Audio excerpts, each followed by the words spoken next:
not supposed to say the 1. Well, we are now live, even with the 1. Great. Hope everybody's doing well. How's it going, Beast? Hi, Beast. It's Mika. Yeah, we got Mika in chat, Beast. We're doing our chat. family D&D night.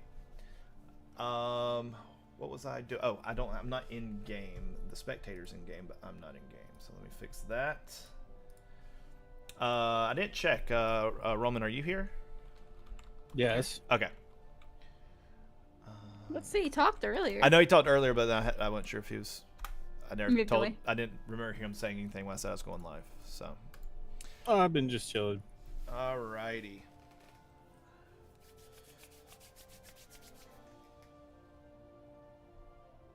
Alright, I'm in. Everybody's in. Awesome. And now I can see chat. Boom. Alrighty. So we are going to pick up where we left off last session. Who wants to recap last session? Because I don't know that I remember it. A lot of dreams happened. A lot of nighttime stuff. Prayers. There's a lot of drinking. I remember we didn't accomplish much, but it was like there's a lot of role play. So it was last session. Master Chu got in touch with a god. Yeah, I was definitely the MVP of last session. It was definitely the god that drank the beer for sure, 100%. Yes, and told a loosely Santa Claus based story to Jazz when she couldn't believe he did that. Yep. That's a To be fair, my prayer was like a letter to Santa. Well, your prayer got answered apparently. Yeah. So basically, hold on, I'm hearing double music because I have 2 things open. Y'all can still hear the music, correct? I can't hear anything. Okay. I might have it turned off though. I gotta check. Yeah. Oh, there was a lot of what's my We looted the guys on the bridge. Yeah, I was about to say. And then Leia lore happened. Yes. Yeah. We looted the guys on the bridge, and then the townspeople covered for us because they knew that we were quote unquote good people. And then we got out of town. We met a traveling merchant guy on the road, and I don't think he had anything really interesting, but he did have some silver bullet that may have gotten purchased or absconded with. I don't remember that part. It was all the bullshit, yeah. Yeah, but I do remember that we said if we throw it at a werewolf, it bypasses the damage resistance. So that's canon now. I believe what was said is Gizmo heard that werewolves are vulnerable to silver bullet. So yes, that's exactly that theory has not been canonized yet. There's only one way to canonize that theory. Yeah, we got it. So now Chewie has in the back of his mind that he's got to find a were creature to test this theory. And then we found some of the he had the plants. That's where we got some the Leia lore. He had the plants. Petal. Yeah, from the bad guy flower shop, the enchanted petal, which are like necromantic. And then I got sick, but I got better. And disposed of it. Yeah, because I basically ate one or something. I don't know. And then we were arguing for probably about an hour on how to get rid of it because we're like we thought it was like toxic waste, but really it wasn't really like toxic waste. It'd be like throwing like a biodegradable paper bag out. So eventually we just threw it away, and we're like, but we just left like 20 of them on the roadside way back there. Do we have to go back and get them, or does that mean we're bad people? Because we care about the environment, but we don't give a fuck about people. That is the core of this whole campaign. Yeah. Plants and animals, thumbs up. Anybody else is just gonna like, I don't know about that, guys. This message has been approved by Sammy. Yep. Not Leia, but Sammy. Yeah. And then Mom yelled at me, because we're going the wrong way, and and then we slept, and it's now the 24th of nightfall. And we're just waking up, and we basically, Bobby talked with Jasmine about how does prayer work, and there was some conversation about that, and then he did a little prayer to the Great Dragon and left him an offering of a beer, which I drank after I woke up. Which, just to reiterate, the Great Dragon is a creation of Master Bobby Chu, and there's nothing that is ever stated ever in the world of Kalora that there's anything called the Great Dragon, which I find awesome. But now his faith is even more so because his faith in the Great Dragon has been strengthened thanks to because Santa Claus is real. Jasmine's incredibly Yeah, with my natural roll to religion. Yeah, and I want to see, like Dexton wants to see what Jasmine's gonna do on how she's gonna keep this secret, because that's gonna eat away at her for a long time. Because she actually has faith. So. And then I said that the only other thing that I have in my notes is that I'm switching out comprehend languages for Find Familiar, because that's from my my Tome of Secrets. Were you able to update Find Familiar to the correct version in the game on the? Question marks. I don't think so. If not, I think I've already done it for Grok's character sheet. So let me check that, and I should just be able to drag it over. Give me 1 second. Okay.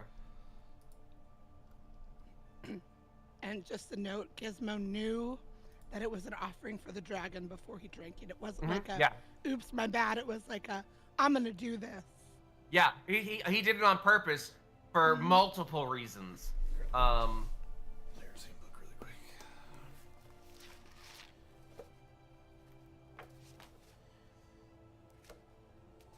Alright, well, he's doing whatever. I need to step away for a second. I'll be back. Okay, good luck. Okay. Okay, let me see. It looks correct.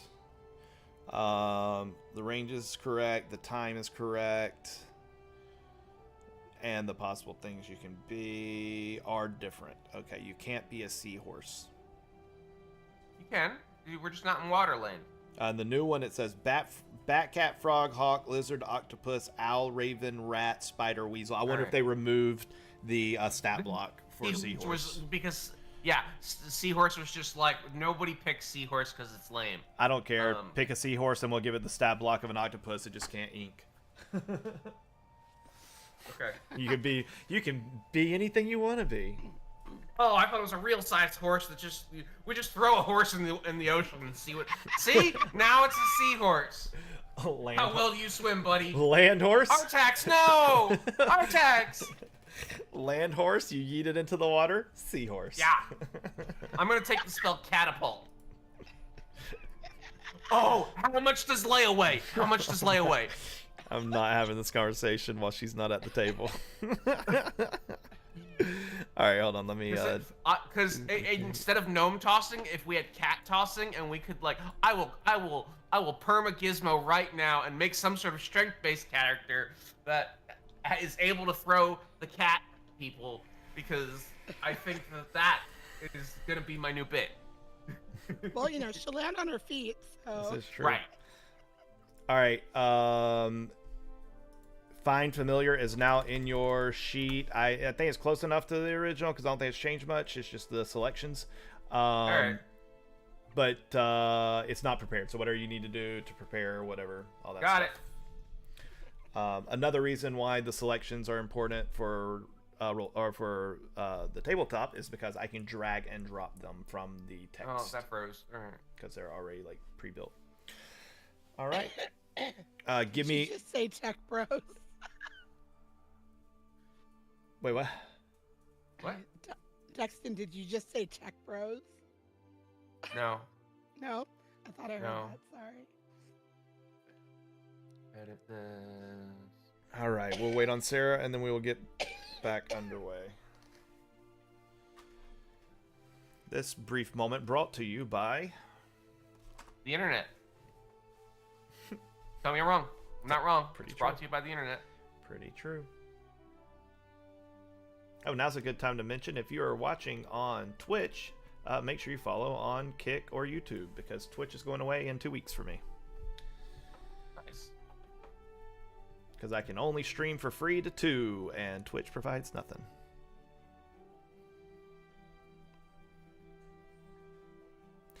Yeah, I started thinking about it. If I was streaming to YouTube way back in like 3.0 or whatever, I would still have a whole bunch of footage of Sammy and Eugene meeting and hanging out and falling in love and all that stuff. Wouldn't that be awesome to have today? But no, Twitch deletes everything after 2 weeks.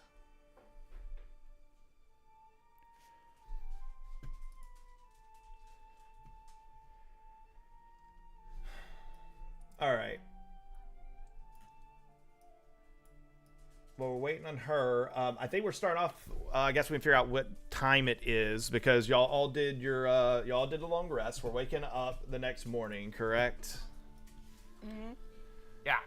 Well, we're already up because that's when Jazz and Gizmo had that conversation about the beer. Correct. So now I think sure, everybody make else will be breakfast. joining. Fantasy calendar. Okay. Let's see where we're at. Okay, the last time that I did was 7 a.m. on day 24 of Nightfall, which is October of 6004. Does that sound right? Or was that Sure, the 7 previous a.m. day? You got it. On the 24th? No, that's the day is correct. Yes. Okay, cool. So yeah, we'll say 7 a.m. That's when the sun starts coming up. So yeah, we'll say between 7 and 8 is when everybody wakes up.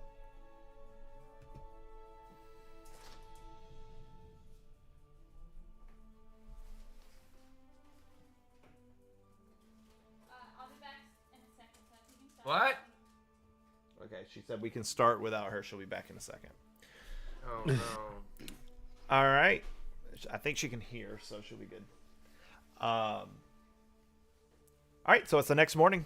Y'all have already started y'all's conversation about the great dragon and the missing drink, the missing milk. I think Jasmine may have stormed off. Did you like leave camp, storm off, or like you're just like just not where they're currently at? No, I came back because we were having breakfast, Gotcha. but Jazz isn't talking much. All right, it's on y'all.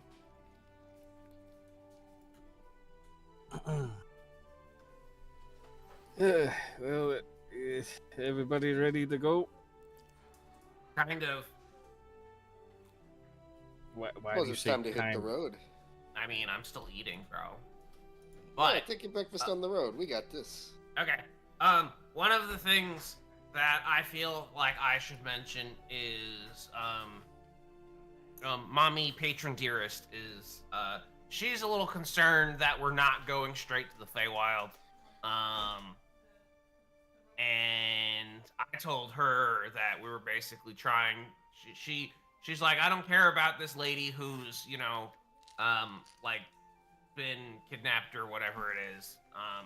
And I basically told her that we're trying to go like rescue her because of I actually forgot. Hold on. We're trying to go rescue her because we don't think we're strong enough to survive in the Feywild. And then she's all like, just get me there and, I'll take care of everything, blah, blah, blah. And it's like, but, like, if like, I think that getting the devil-worshipping people on our side might be useful in the fight against whoever, I forgot the name of the guy, because I just woke up, was the one that killed her. So, yeah, there's that. So, mashed potatoes. That's all I got. My brain. Mashed It's not potatoes, working right now. It's performed an illegal operation and will be shut down. Do we know if Amara Lee got my drawing? Oh, Did Amara Lee get your drawing? Yeah. We Oh. we sent an email to Amara Lee or something and my drawing. Yeah. Did she get my drawing? What did she think of it? I want to know. Yeah, so the sending stones have refreshed. Of course, everyone is aware that it is a audible message, not a visual message except for Master Chewie. We didn't call her yet this morning, did we?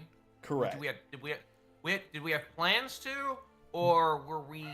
So the original discussion with her was to call at night, so that way if there's an emergency, it's available during the day. So call at night before you go to bed, obviously, so that way it refreshes in the morning.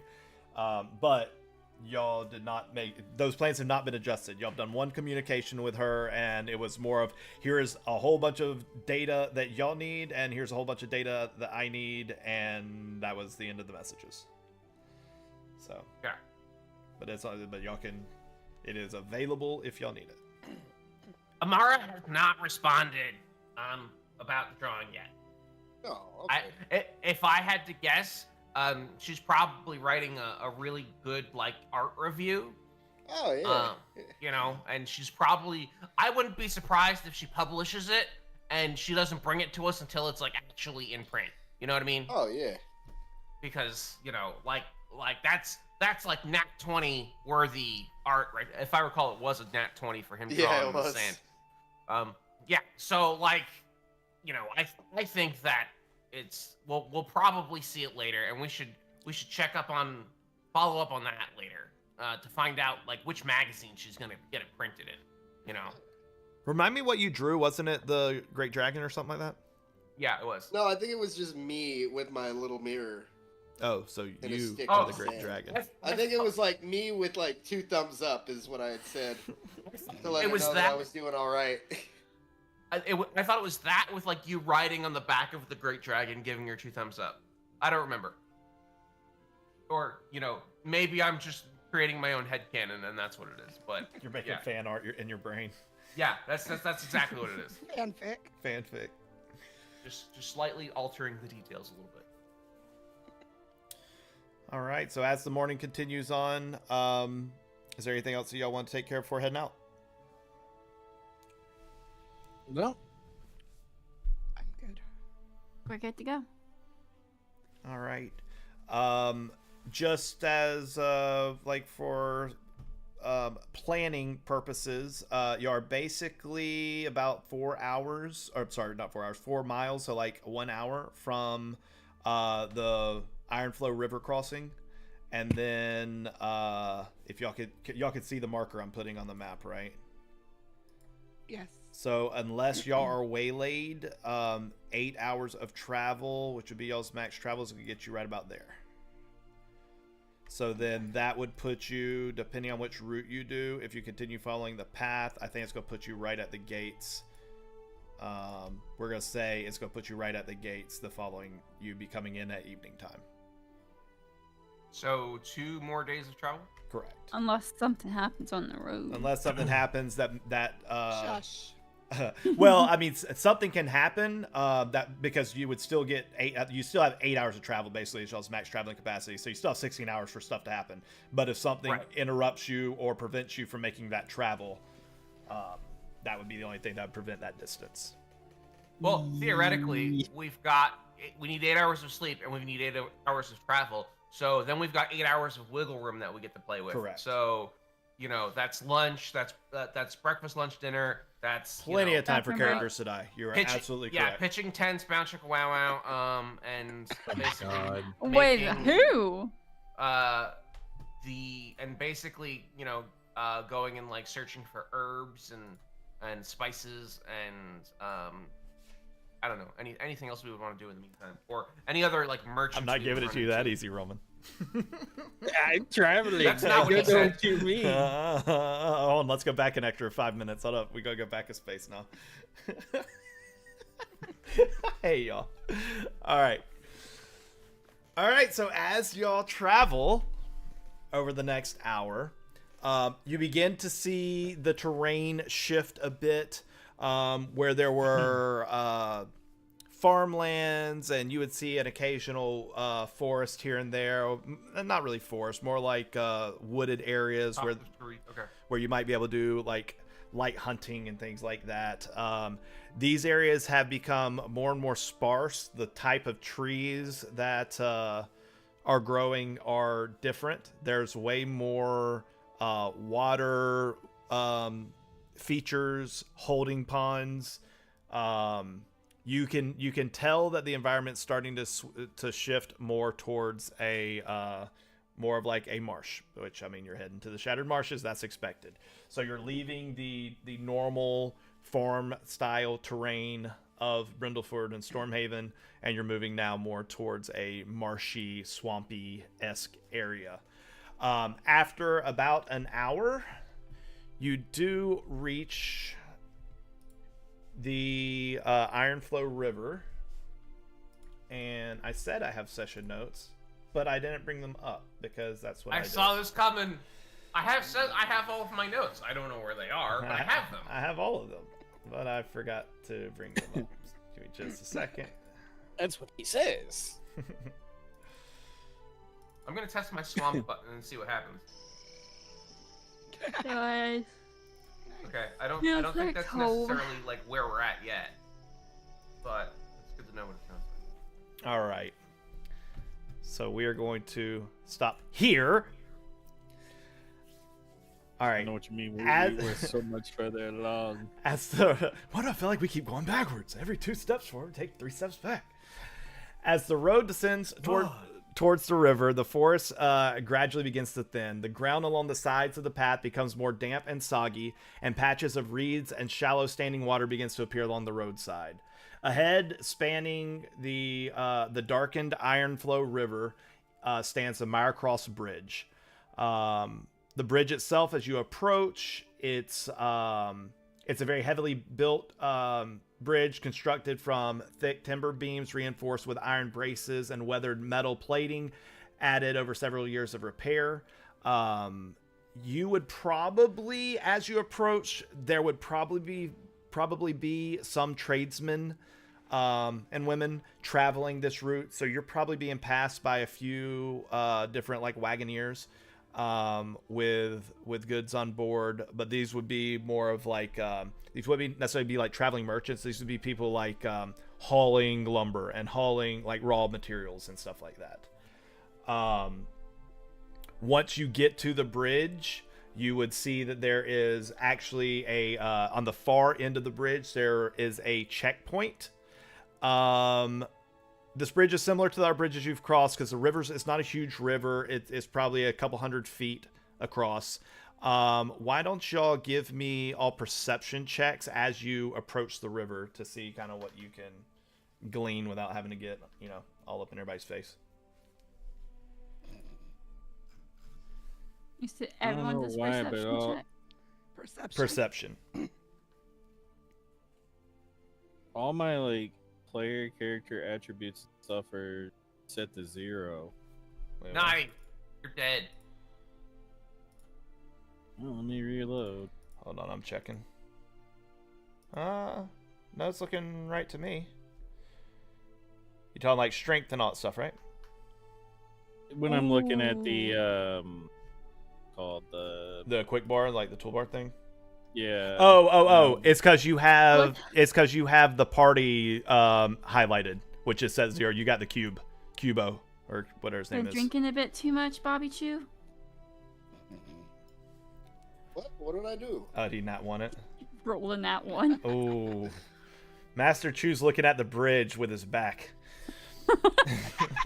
He's like, yeah, the bridge back there. He's like pointing back towards Brindleford's bridge. So I can't see it from here. Red-eyed, red-eyed. All right. Okay. Gizmo had a good roll. Gizmo, you're probably the only one that's going to be able to see much from this distance. Gizmo's Short guy? Yeah, right. Yeah. How exactly are you able to see this distance, Gizmo? What are you doing to be able to? So we have rolled on disadvantage because we're short. No. It would have been funny. That would have been funny, but no. Stop trying to do that to us. I've got my my lifts in my shoes actually, so I'm like 2 inches taller than I normally. No, I'm kidding. Wait, did you take the stilts from King Raxelfart? The No, little I did not. 3-inch stilts? No, I did not. Oh, that would have been fun. I should have. That If they were would've been fun. magical, I definitely fucking would have, but I did not. They were not magical. There's nothing magical about that. Yeah. Okay. I mean, I would probably say that like Gizmo is more like in his like he's approaching this bridge and he's like, we're in a swamp. This is a bridge. There's gonna be a fucking troll. I know there's gonna be a troll. I am not gonna get caught by surprise by this wherever the fuck this thing comes from. And he's like in lore master mode right now, and he's just like, I'm gonna set this motherfucker on fire, and we're gonna absolutely kick its like teeth in, and I'm ready. I'm fucking ready because like Gizmo's from the Shattered Marshes. He that's where he grew up before he, quote unquote joined the circus. So like he's probably crossed this bridge before. And like to see, just normal people standing around and stuff like that, that's like kind of probably got him off guard. Okay, and that's actually a good point. So I forget you're from the marshes. He's a little paranoid right now. I'm about to DM you something because I forget you're from the Shattered Marshes. So I'm gonna DM you something. 1 second.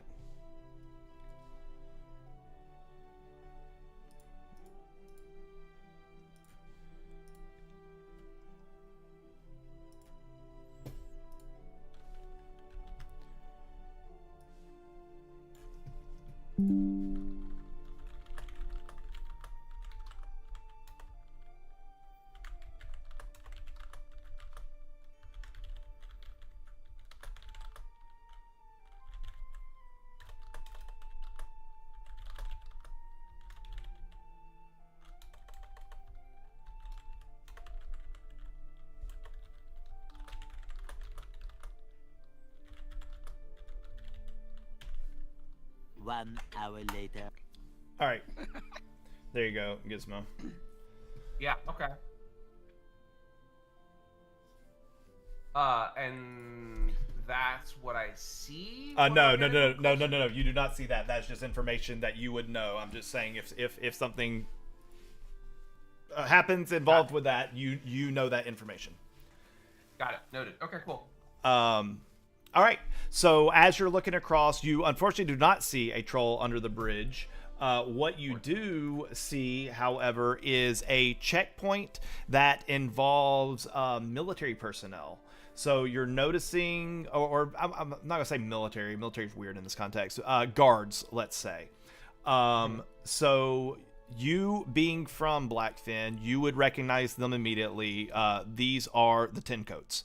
So these are pikemen, which would be like your standard everyday soldier, or guard, or police officer, whatever adjective you want to put there.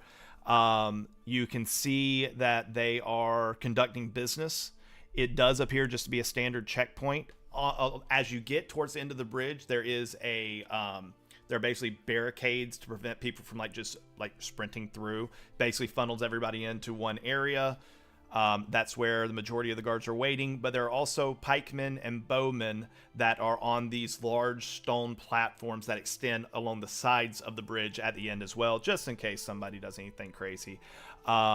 You would feel like there might be about double the amount of guards that there was the last time you came through here.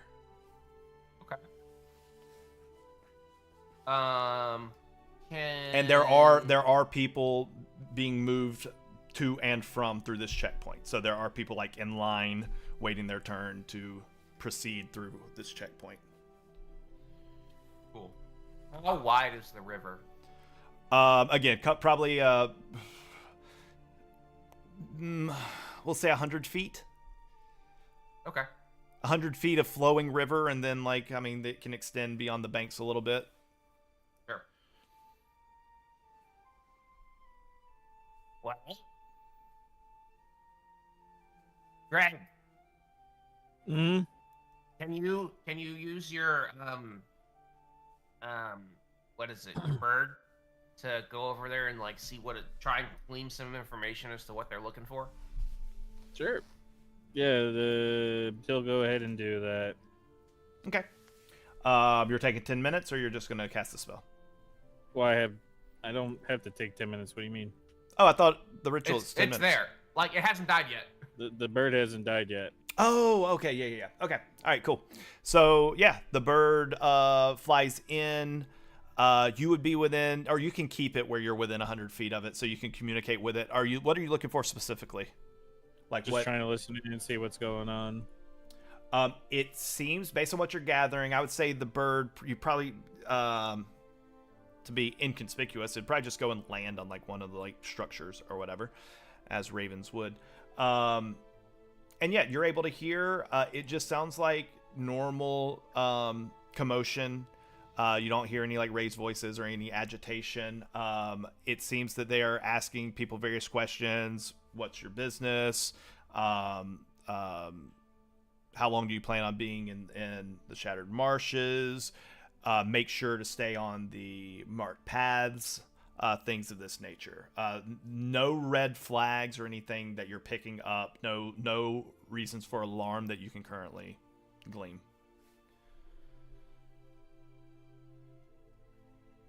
Other than, you know, Chip? shit happening in the world. Other than shit happening in the world, correct. Well, Gizmo's not hearing that information, so I'll wait.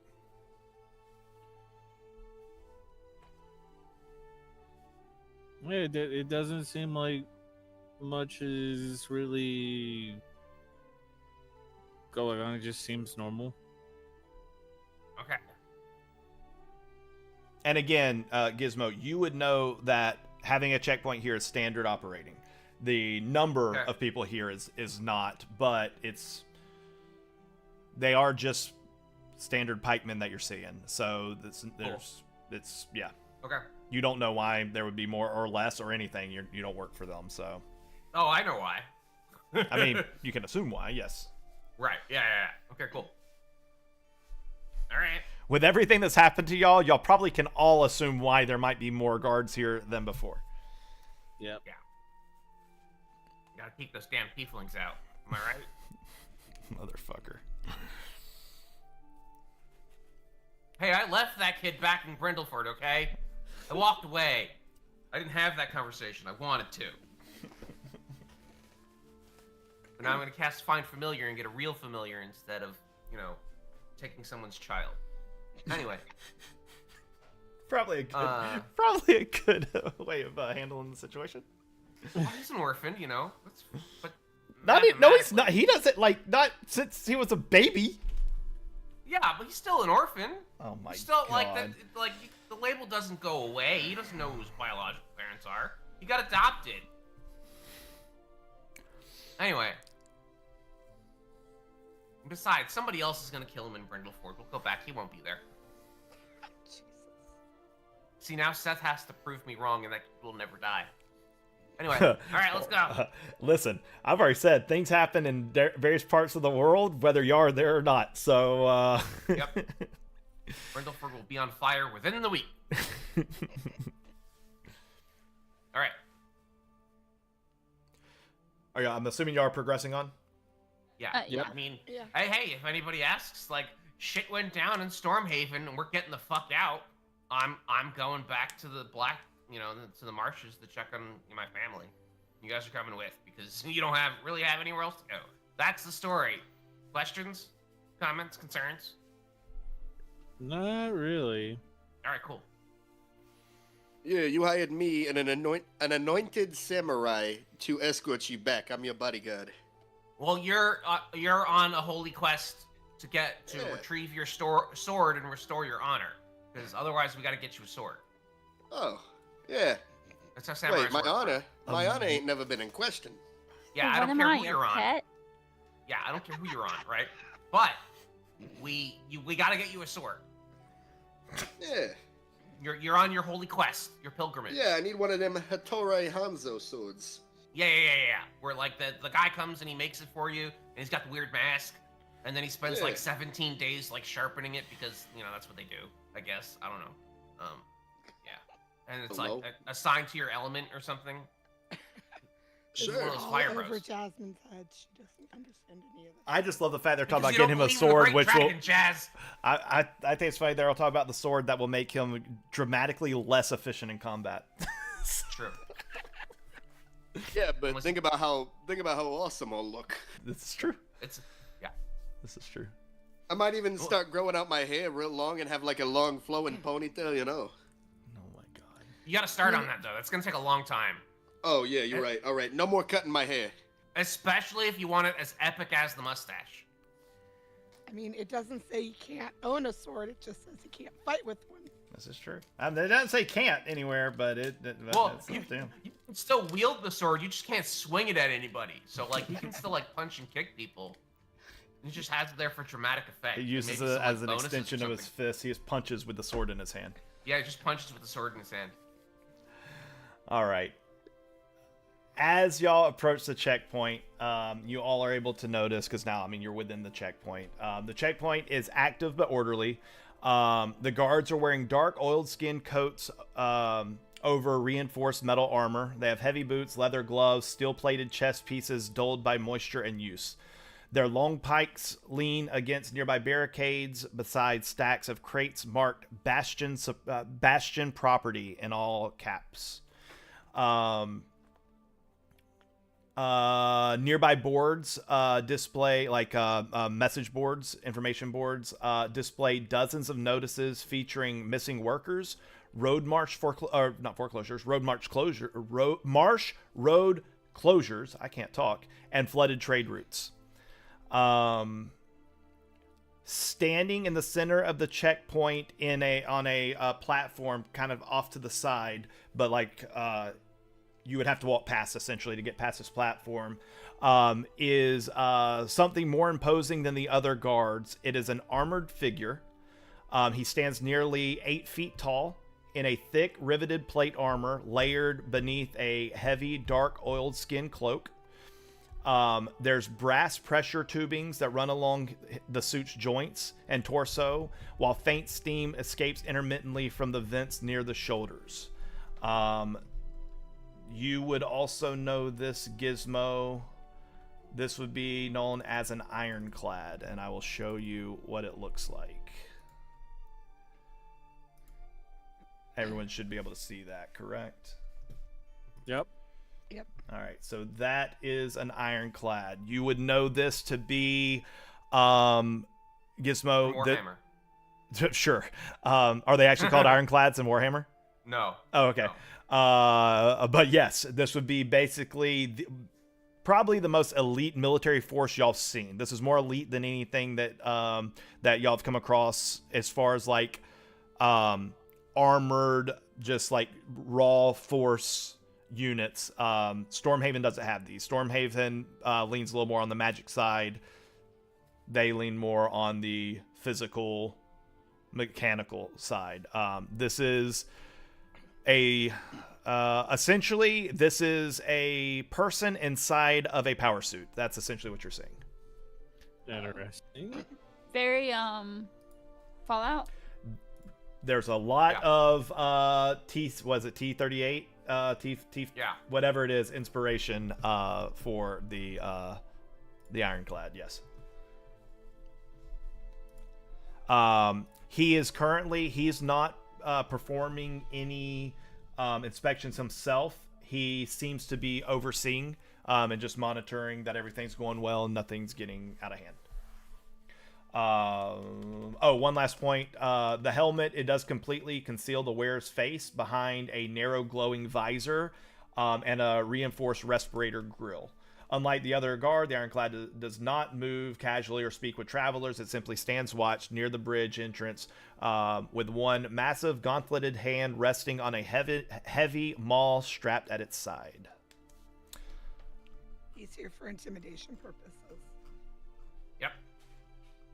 All right. You are currently in a essentially a line as people are being called forward. They are speaking with. There's about 2 or 3 guards that are speaking, asking various questions. and then they're all being shuffled over to a side portion where they are taking off all of their weapons and bags and armor. That's what I wanted to know about beforehand. Y'all are about three groups behind. Y'all probably have a couple minutes before it'll be your turn. Give me, if you would like to look into that, give me another perception, Gizmo, or anybody else who has concern about the whole armor, weapons, and stuff. It should be good, right? Like,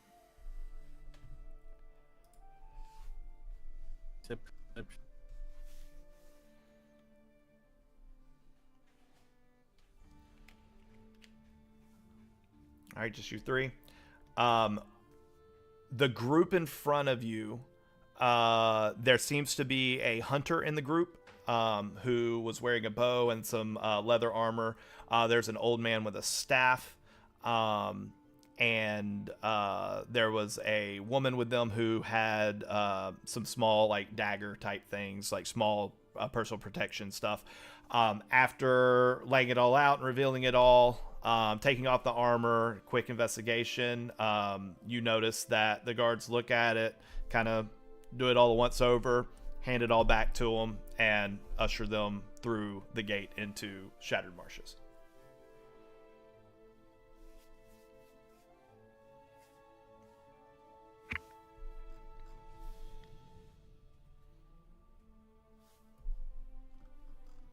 I'm going to cast Message. Can you repeat that in my headset?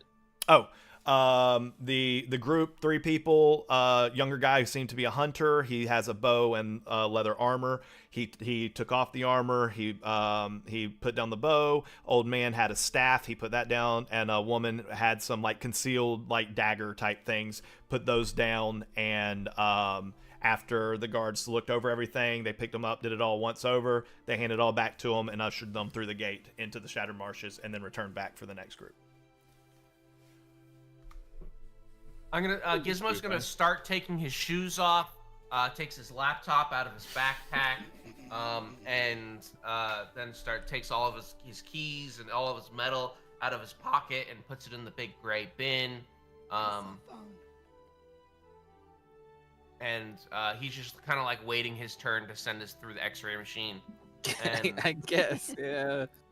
And he's just kind of like, it's just like, yeah, no, it is what it is. Yeah, I guess. Grok's just waiting. Looks fine. About 10 minutes or so pass, and the 3 groups in front of you are completed and moved through. And the guard comes back, the main guard who's been calling everybody forward, and he says, "Next group, come forward." All right. Steps. Grok's going forward. Just follows. What's the terrain like? You're on Can I see the battle map just in case I want to do something? You're on a bridge over water. Okay. Like, is there a wall preventing me from jumping over the bridge? Half up or wait? Half wall. Okay. Yeah. You it's similar to the it's bigger than the bridge that y'all crossed before. Okay. Yeah, I'm basically just trying to think about, like, who I'm gonna be pushing into the bridge, pushing over the bridge, how far away from the I will say I am. I meant to say this earlier. So usually this place is guarded by about 10 units. There's probably about 18 units and an ironclad. That's not usually here. Mm-hmm. So, but yeah, The water look troubled. It's the Ironflow River. It is a very was that a joke? Troubled waters? Yes. Oh, okay. Well, to answer the question, Bridge over troubled waters. Where Wild Run River is a very clear river, the Ironflow River is not a clear river. This is a very darkened river. It comes all the way from the Iron Spine Mountains. There's a lot of soot and minerals that move through the Ironflow River. Where it's not the cleanest in the world, it is also a way to make some money because there's raw minerals that there's people be panning. Exactly. So you can definitely, the water itself is clean water to drink and everything, but it is a very darker color. There's a lot more mineral in it than the Wild Run has. There's gold in them hills. Yep. All right. So as you step forward, we got a large group. Okay, it's going to take a couple of us. He motions to two other guards step forward. Any chance I recognize any of these guys from my childhood? I'm from your childhood. I'll give you a roll. You're going to need basically a crit for that to happen, but go ahead and give me a roll. I'm just gonna roll a d20 and see if anything Luck happens. check. Nope. Okay, that's fine. Yeah, you don't recognize anybody. If you did, Okay, you've been fine. gone so long. They were probably teens or Right. kids the last time you saw them. Now Yeah. they're adults, so maybe somebody might recognize you because you haven't aged a day. So the first guard asks, names and destination, please. My name's Gizmo. We're going to Blackfen to make sure that my parents are okay. And the rest of you? Well, this is the rest of my party. They're coming with. Can I get their names, please? And he is writing down all this information as you're speaking. Jasmine. Grok. Is that with 2 Ks or 1? 6. It's with the Q. With the Q. He writes it down. Catalea the Orchid of the Coast. Wait, Catalea Orchid of the Coast. I'm not drunk, I swear. I'm just tired. He stops writing and looks up at you. Are you sure what your name is? Yeah, it's Leia. She goes by a nickname. He literally, y'all don't know this, but he's writing a cat named Leia. All right, and you, sir, looking at the Dragonborn. They call me Master Bobby Chew. Sometimes it's Master Robert Chew, depending on the company. Master Robert Bobby Chew. Ironically, my grandfather's name was Robert Bobby Bowden. Not even joking. Was that everybody? Did we miss anybody? If they miss anybody, that's on them. Okay. That was more of the DM. So what brings you all here? You said you're traveling. You're checking in on your family. And the rest of the group. We're just with him. Yeah, Okay. we heard that Stormhaven turned to shit. So we basically decided that we were gonna turn west to Brindleford instead of going south. Yeah, we've been hearing weird reports coming from Stormhaven. Are you from there? Have you been there recently? Not recently, no. No. Have family in Traveling Stormhaven. together, safety in numbers. Understood. How long do y'all intend to be in Blackfen? That depends on if my father is on his health. Possibly a couple months. We don't know. Okay. Are you traveling armed today? Yes. Okay, very well. We'll get into that in a little bit. Any cargo that you care to declare? I got a couple don't think kegs, so. but Yeah, he's got some beer, but that's not for sale. That's for personal consumption. Okay. So I think, yeah. Other than the alcohol, is there any other alchemical materials, pressure devices, or any restricted machinery that you're going to be moving into the marshes? I don't think so. Don't think so. Any property of No. the Bastion that you currently possess? Would Gizmo know who the Bastion Yes, is? the Bastion is the Okay. name of the militant guard organization. They're known as the Bastion. No, I don't think so. I don't have any. You guys have any? Nope. Don't think so. All Is there a right. Specific way I don't think you guys have recognize been that? here, so I don't think so. Well, this is more of a formality because we're going to look through everything, and we would like to know ahead of time if there's something we need to get. Sometimes it helps a little bit if you let us know ahead of time. It helps out if you're bringing in something you shouldn't be. Just go ahead and fess up now because we will find it. Assuming that if there was property of the Bastion, it would be labeled as such, correct? At one point, it would have been. Now, whether or not it's been modified. Okay. Oh, that's fair. Yeah. Okay. Yeah, I don't think we have anything that's labeled though. Okay. Any injuries, illnesses, or unusual symptoms that you've experienced over the last 7 days? It's a COVID check. Well,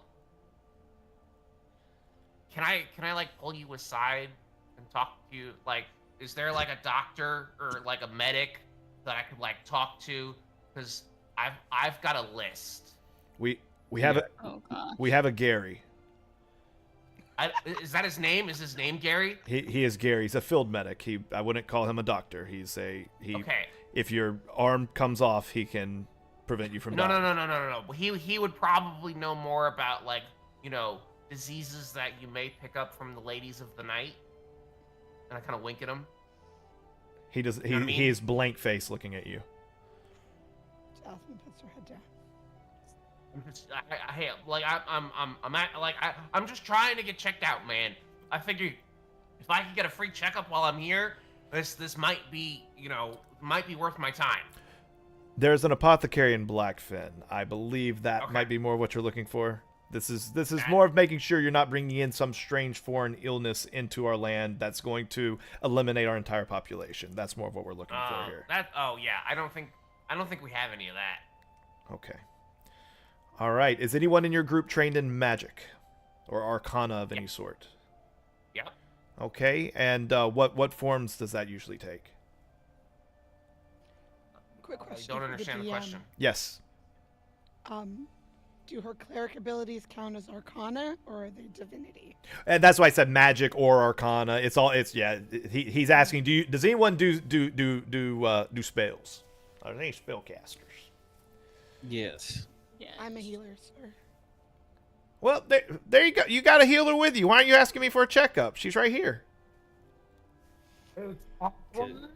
She It's don't want to awkward. deal with his shit. Yeah, we have a don't ask, don't tell policy in our party. Understandable.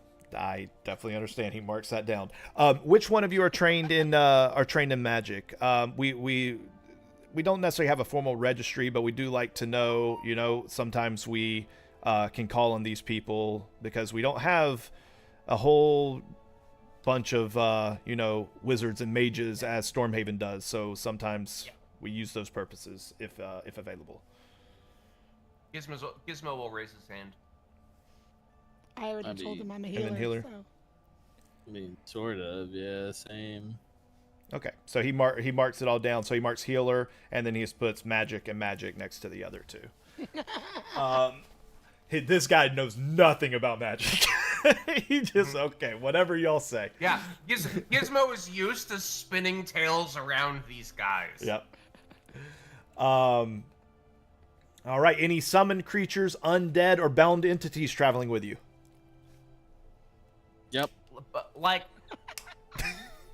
by bound entity. As you say, "Yep," Grok, you just see him big ol' eye roll as he goes back to the pad. He said, "My God, these people." All right, continue, Gizmo. Sorry. By bound entity, like magically, right? Not like contractually.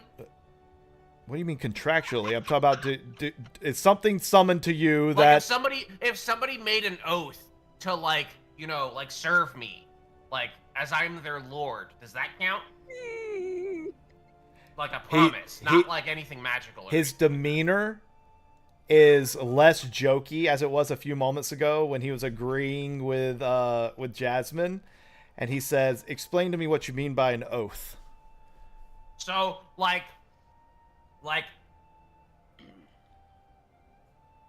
we got Chewie over here, who I saved his life. So he says that he's gonna hang out with me until he saves my life, and that he promised me that, right? Oh yeah, So yeah, he's- life debt. Yeah. Yeah, it's a life debt thing. So he's contractually obligated to fulfill that until he fulfills it. Does right? he- So he's does- technically bound to me. Does but Master so he made an oath. Does- It's his own honor kind of code.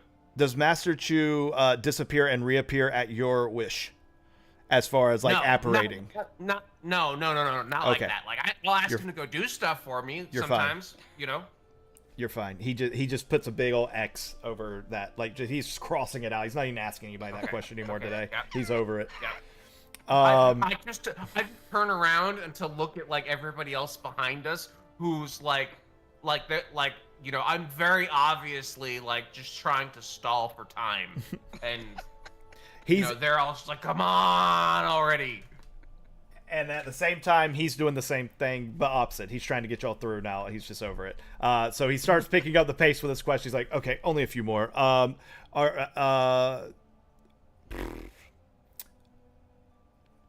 He's literally going, nope. Skip that one. Okay. Do you have any business with the Cog Point Enclave or the Bastion upon reaching Blackfen? No. I think Gizmo's mom is part of the Enclave. Are you telling him that? Point. No. She's part of the Druid Enclave thing, and I don't think it's here. Never mind. Disregard. Okay. Did you say all that out loud, or are you telling me that? No. I was thinking that to myself. Okay. Because he's about to do a whole lot of erasing and not be happy. Josh just shakes her head. like no, not like whatever. But she's just saying no. Okay. Are you familiar with marsh travel protocols? Yeah. Okay, check. No. And no. Don't worry, we're good. We're good. I'll get you a flyer when we cross to the other side of the bridge. I'm assuming they haven't changed in like 15 years, right? Okay, let me ask it this way. Has anyone here not been to Blackfen territory before? I point to everybody else in the party. I think I have. Wonderful. Charles raises a hand. Great. Gonna keep it simple for you. Stay on the road. Don't disappear. Anything in your possession that is likely to explode if dropped? Ooh. Yes. I don't know. Does dynamite explode? He literally takes a step backwards and says, "Can you please describe what in your possession is likely to explode if dropped?" Several flasks of oil. If I drop them in a fire, they would explode. That's a thing. Sticks of dynamite that we got from a previous town that it was mine. We helped deal with some issues. Yeah, it was very unsafe. So we took the dynamite. But they're not properties of the Bastion. I don't think so. He marks. You see him writing in big letters, and he's marking explosives permitted. But there are explosives, but they're permitted. All right, last question. Are you carrying anything infernal, cursed, or any magic items that have yet to be identified? Infernal, no. Cursed. I don't think so. I think I've identified everything. I've identified everything. Do you not know, or do most people know if they're traveling with cursed items? Well, I mean, unless the nature of the curse is that it doesn't let us know, then we wouldn't know. But theoretically, I've identified everything that we all have. So, I can vouch that none of it's infernal, none of it's cursed, to my knowledge. Okay. I'm gonna put no as the answer to that question. I would agree with you. All right. That's all the questions I have. If you will, please follow these two gentlemen over to the side. He motions to the same area where you've seen all the other ones go before. Are there going to be more? Is there going to be a test? There's not going to be a test. Oh my God. Okay, good. No, there's no test. If you'll hand over all bags, weapons, any other item, any type of produce, please hand all that over. We're going to give it a quick inspection before giving it back to you and getting you out of here. Good thing we got rid of the flour. Yeah. Very true, actually. All right. That wasn't bad. So, is anybody attempting to conceal anything, or are y'all giving everything over? I don't part with my holy symbol. I keep it around my neck, but they'll see it when I take off my armor. Okay. Which I assume they're asking us. Yes. Yeah. And as you take off the armor, the thing you notice is that it seems. Okay, y'all have all been to the airport and seen TSA. This is TSA. There is no security that's actually happening with this. Maybe they catch some. They might catch weed every once in a while, type thing. But Yeah, right. But these are not like, this is very theatrical security is what this is. So like Stunky, I think you would be an amazing TSA agent. Right. I just want to throw that out there. As you take off the armor and everything and place it down, they literally like look at one side, look at the other side, say, okay, you're good. You start putting that on, and then Gizmo strips down naked. whoa, sir, just the shoes, You're fine. Don't you want to inspect all the magic? Your clothes are magic. Yeah. Someone get this man a towel. And He probably thinks his dick is magic too. the cube. All right. The inspection continues. Again, is anybody attempting to conceal anything, or are y'all handing over everything? No. The only thing that Gizmo's attempting to conceal is his ring of mind shielding, which turns invisible. Because I always keep it invisible. That's Okay. it. All right. And as he gets to Bobby's bag, he reaches his hand and he pulls his hand back out. Oh, you need to know what's in there in order to pull anything out. Correct. Sir? And he looks over to the Ironclad, who is not, he's looking at the next group. He's not paying attention. He's like, I'm going to regret asking this. What do you have in the bag? So that's where I keep my beer. What else? Be careful though. I got one keg in there that's a holy artifact from the Great Dragon. You don't want Also, to. one of them is open. And What? it might make a mess if you pull it out the wrong way. What is the brand of the beer? We got Mildred Skylife. He reaches in and pulls out a Mildred Skylife. Oh, thank God. And he puts it back in. He goes, now what's this Yeah, hey, artifact? No, that one's on you. You can have that one. He looks over his shoulder, sees the Ironclad is now glancing his direction. It's like, no, I'm good. Thank you though, but I'm good. What is this artifact you mentioned? Yeah, so the Great Dragon answered my prayer last night, and he drank one of my kegs of Mildred Skylife, and so it's in there and it's empty, and I marked it with a little symbol, an X or something. He reaches in, sees it's an empty keg, and it's like, oh, thank God, and puts it back. Here, take your back. I don't want. You're good. I'm just spot checking today. And all right, here, take your stuff. Put it on. I'm very excited for when the guy pulls the orc skull out of my backpack. Oh, I forgot about that. I didn't. I'm looking at my inventory right now. Is there anything of interest in y'all's inventory so I don't have to go through it all? Is there anything of interest in y'all's inventories?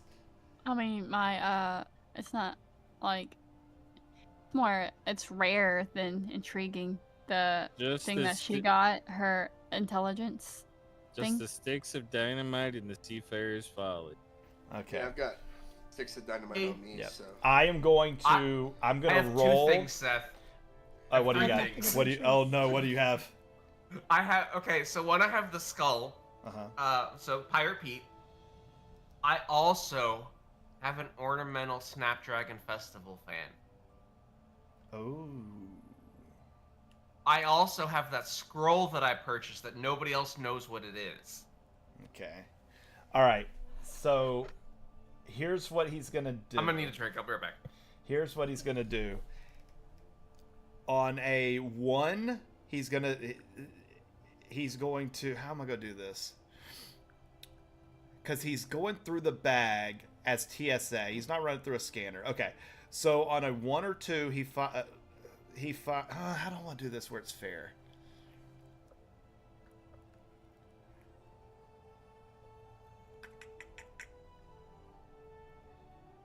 Okay.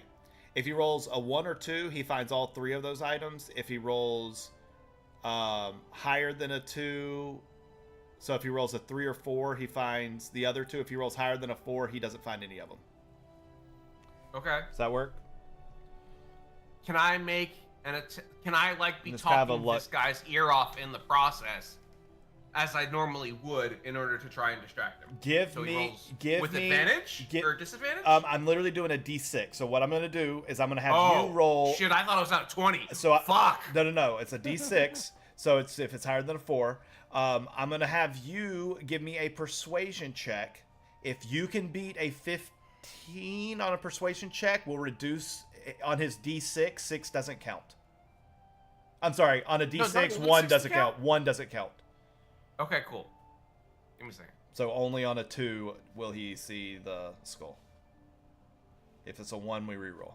And you said this is a what, persuasion? This persuasion. This is or performance, I guess. You're trying to distract him. Deception, maybe? Sure. Huh? Yeah, deception. We'll do Okay. deception. Ooh. Fuck. Never mind. All right. Okay. D6. Here goes the roll. This is pretty much a luck check. I don't know why. What? What? It's not rolling. Hold on. Nope. I don't want. Okay, I gotta refresh. Hopefully it refreshes. Womp womp.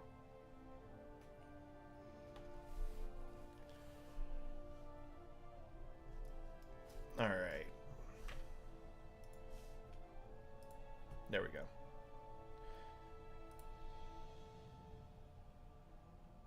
He finds the skull. Okay. As he reaches and pulls out the skull, he doesn't react, but the other guy who's with him has now placed his hand on his sword. Mhm. He immediately looks over at Grok, who is also an orc, and says, "What's the meaning of this?" Are you asking me or are you asking I'm me? asking the group, but he's glancing at Grok. He's made sure Grok doesn't know that this is in here. Oh, no, he was there when I got there. Please, I don't think I saw you put it in your bag. please explain. For like the past 2 weeks. You never told. It's not a I recent kept saying I skull. pull him out and I start talking with him like he's a hand puppet. I've never paid attention to What? that. Oh, I tell we're the having this guard- argument in front of this guy. I tell the guard we have, and it's not. Okay, It's so not a there were recent these ruins. skull. There were these ruins, right? And basically there was like a whole bunch of like skeletons and stuff, like not like animated skeletons, but like just dead, old like No, that bones was and an stuff, like- animated skeleton. No, this one wasn't. This one was just a normal one. Pirate Pete was an animated skeleton. He wasn't animated. I just Yeah, used him as a puppet. after we dealt with him, you took No, it because from one animated of the- skeletons turn to dust, right? This was just a regular skull that I They found. didn't Off. turn to dust. They just crumpled over. No, so you're thinking that it's animated because I've been doing such a good job with my puppet and my ventriloquy thing, right? I found the No. skeleton in the ruins, and I've been talking as him, and I made him a little happy. The guard is ping-ponging his head back and forth between the two of you with bewilderment. Yeah, so right, and I've basically been like pulling him out to make situations awkward for basically everybody, because that's what I do, right? Which is true. Case in Don't point. yeah, right. So is awkward. right, and I talk and I just have conversations with Pirate Pete, just like talking to myself over in the corner, right? When you guys are basically ignoring me because I've been talking too much or I've been doing things that you deem inappropriate. Right? As this conversation's going, he's motioned for another guard to come up. The guard begins approaching from the side. He wasn't one of the guards that y'all met originally. This is an additional guard who's kind of been off to the side. He's motioned him forward. It's not magical or anything like that. It's just like some guy who I've named Pete. I made him a pirate hat, right? And I turned him into a puppet. Is it, He hands behind his shoulder without looking at the guy. He hands the skull to the guard behind. And the guard, he kind of closes his eyes, places his hand over it, mumbles something, opens his eyes. And after a few moments of, looking at it, it's good. He hands it back to the other guard, who just rolls his eyes and says, just hands it back to you. He doesn't even say it's anything. just another one of my bits, Greg, okay? He just hands it to you. And I can't believe that you haven't noticed it in 2 weeks since I found it. All right, well, y'all could continue this love spat another time. I've seen all I need to see. Y'all are good. Please, get your gear and push through. There's gonna be people coming behind you. Okay, I'm glad. Get the I'm fuck out. amazed that they haven't messed with the dog to try and figure out anything about the dog. They But, see you it. know, They that's see on a you. dog. They see a really cool blue-haired dog or blue highlighted dog. Give the guys the towel back, and I just pick all of my shit up, and I just like walk naked with all of my stuff in my hands, like to the edge of the bridge, just like holding Oh on God! to pirate Oh, feet. okay. Oh, ooh. Oh, I hate this job. He didn't need the strip, by the way. He's just gonna. What do you mean? Grog is just gonna walk after that. 'cause they something tells- believed him in- Something tells me this isn't his first time. Oh, it's not. What is that for, Just for walks Gizmo? away. Roll the d12. What do you mean? I'm naked. Oh it's my a four. God! Well, that's very, very, very proportionate of you. Yeah, that's basically what I said. As a gnome, I'm okay with that. As Gizmo goes up ahead, the guard's like, "Oh my goodness, please, just go." And as y'all start to go, he actually gathers himself and stops y'all. Says, "One more thing. Make sure to." He's looking over at a board that has he's reading to y'all at this point. Make sure to stay on the marked roads.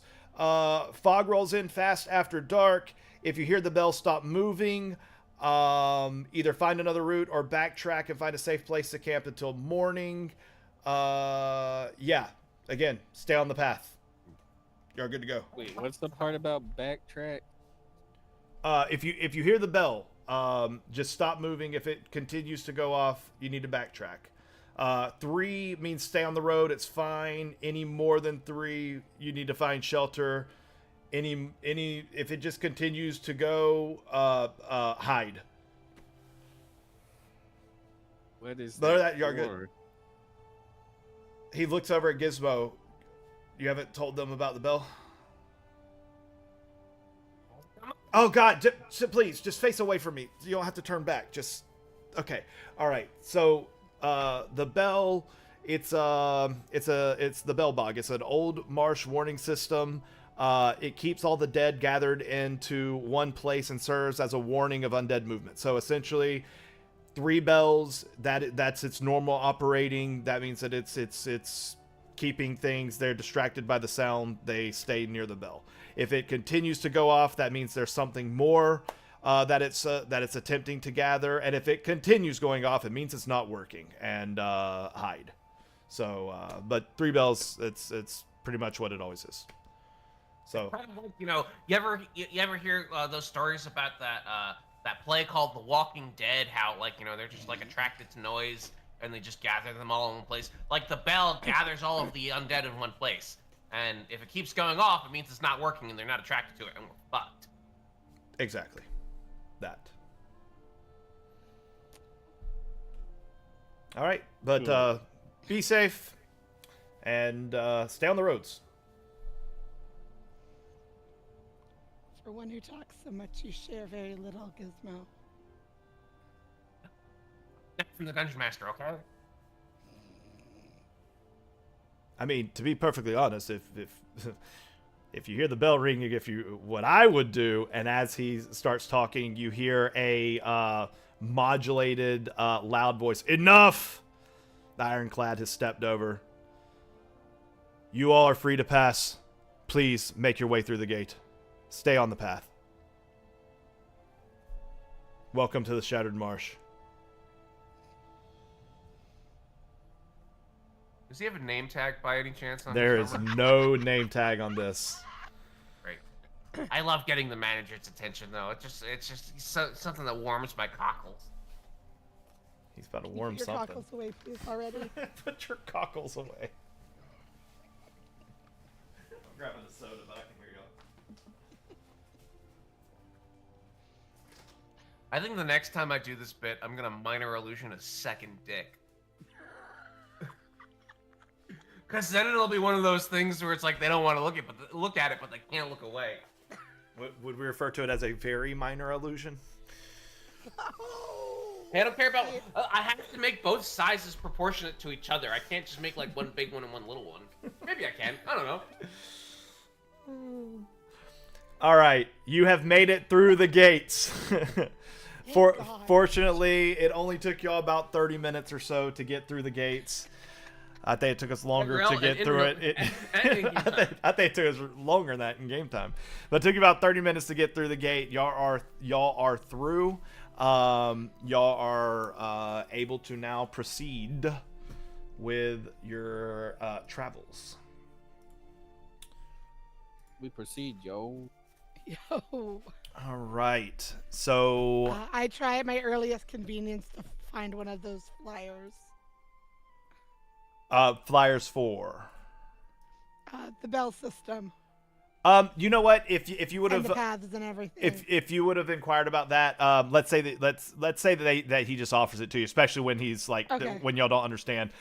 There is it's basically just a one pager. It just explains literally what he said. He was reading off of it. But what he does provide you is he does provide you with the path that you see before you. So it's a meandering path. It does not go straight to Blackfen. It kind of meanders south and then comes back up. This is the approved path. Based on what y'all saw in the signs on trade route closures and floodings and all that, your understanding is this path changes throughout the year, throughout the weeks, and sometimes per day they have to update with new paths. So they're constantly sending scouts for the safest route, or the driest route in most cases. But it is understanding that, they're sending full carts and stuff like that through. So if it's the marked path and you stay on the path, the idea is the path should be able to get equipment and all that stuff in and out as well. So it's not like every single place you go is just completely bogged down. But, it does change throughout the year as the weather shifts. It's more just for her own edification. She doesn't want to be relying on Gizmo as their only means of knowing, That's probably the smartest decision she's made on this. Can rely on Gizmo. Yeah. Well, he's not exactly your favorite person right now. Nope. All right. And, he kind of failed to mention all of it before we got to the marsh. To be fair. Sorry, guys.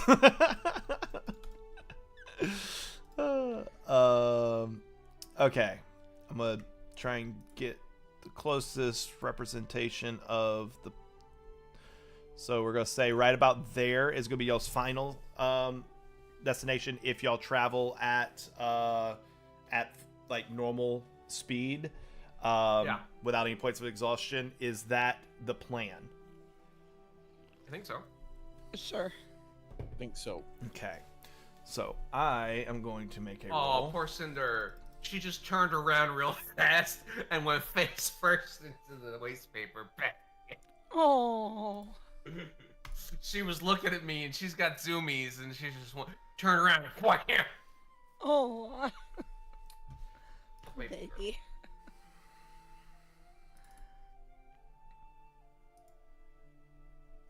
All right, so as you travel, let's see, in total, let me see how far you make it.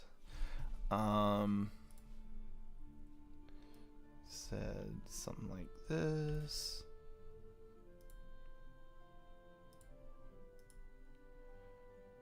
We'll say about there. So you make about 25 miles. If I can get here. About, put it right there. As y'all are approaching, y'all are within the last, y'all probably have about another hour of travel. I'll back you up one, actually. We'll go there. You probably have about another hour of travel left in your, before you'll be at your max traveling for the day without negative effects. Let's change the tone a little bit here. Nah, not that. What? I didn't hear anything. Y'all hear anything? Okay, there we go. as the sun begins to lower and it starts, we're starting to get a little bit. It's just before dusk, I would say. So there's still plenty of light and everything, but it is starting to become the end of the daylight hours. You all come across a small roadside camp just off the path. Everybody, give me a perception check. Okay.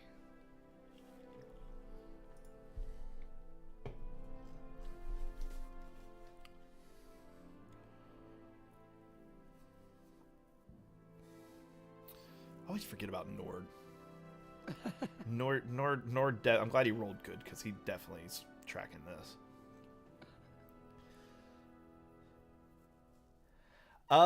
As y'all are heading down the path, Nord immediately points as a dog would. I feel like I need to specify that with this group. As he smells something. He's not pointing with his dick. He is not pointing with his dick or his finger. He's dog pointing. Grok would have speak with animals going like for most of the trip. Because he can ritual cast. There is okay, so he's gonna say something smells tasty. Just beyond that brush. What does tasty for him entail? Someone's cooking something. Okay.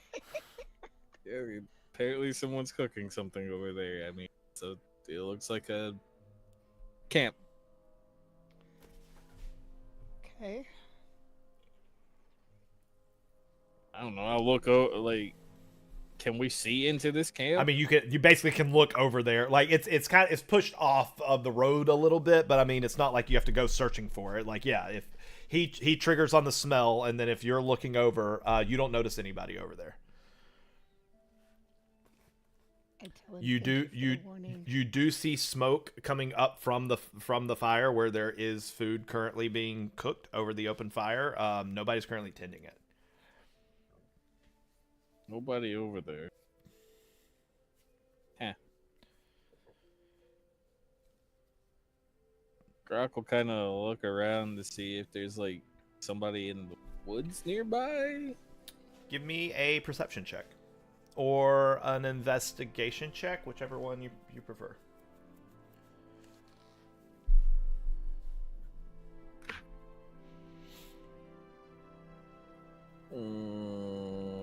Yeah, it didn't matter. But... Ooh, nice. You notice there's a single wagon rested near the edge of a clearing with a few crates and supply packs still strapped on the back. Near the center of camp, the fire is continuing to burn at a low level beneath the hanging iron pot, and the smell of actually very good smelling stew is lingering in the air. The camp appears mid setup. One tent has already been fully raised beside the wagon, while another nearby tent is only halfway assembled, but it's currently collapsed in on itself.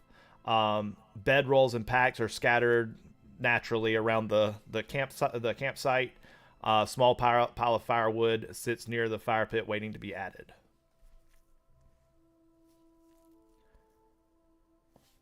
What do the footprints look like? I would say you would actually have to go to the camp to be able to... Oh, okay. I thought... You are still looking... He's looking from the road. That's just what a 19's going to give him. Send the bird. Can we send the bird? Grok will, fly around with the bird. Kind of go poke his head to the half-collapsed tent because it's weird that it's not put up, but everything else is. Yeah, nobody pitches a tent halfway. Ain't that the truth? A couple things seem amiss. There is a water skin that is open, and on its side, the water has puddled next to the water skin. There's a pair of muddy boots near the fire. There's a child-size wooden carving knife that's stuck inside a stump next to the fire.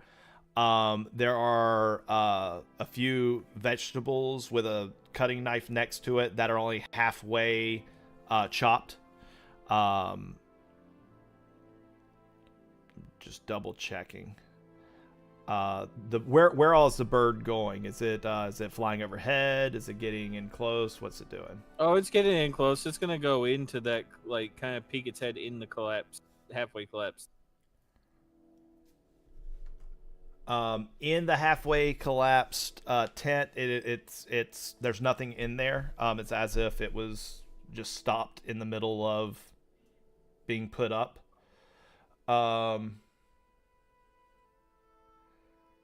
we go check the fully built tent.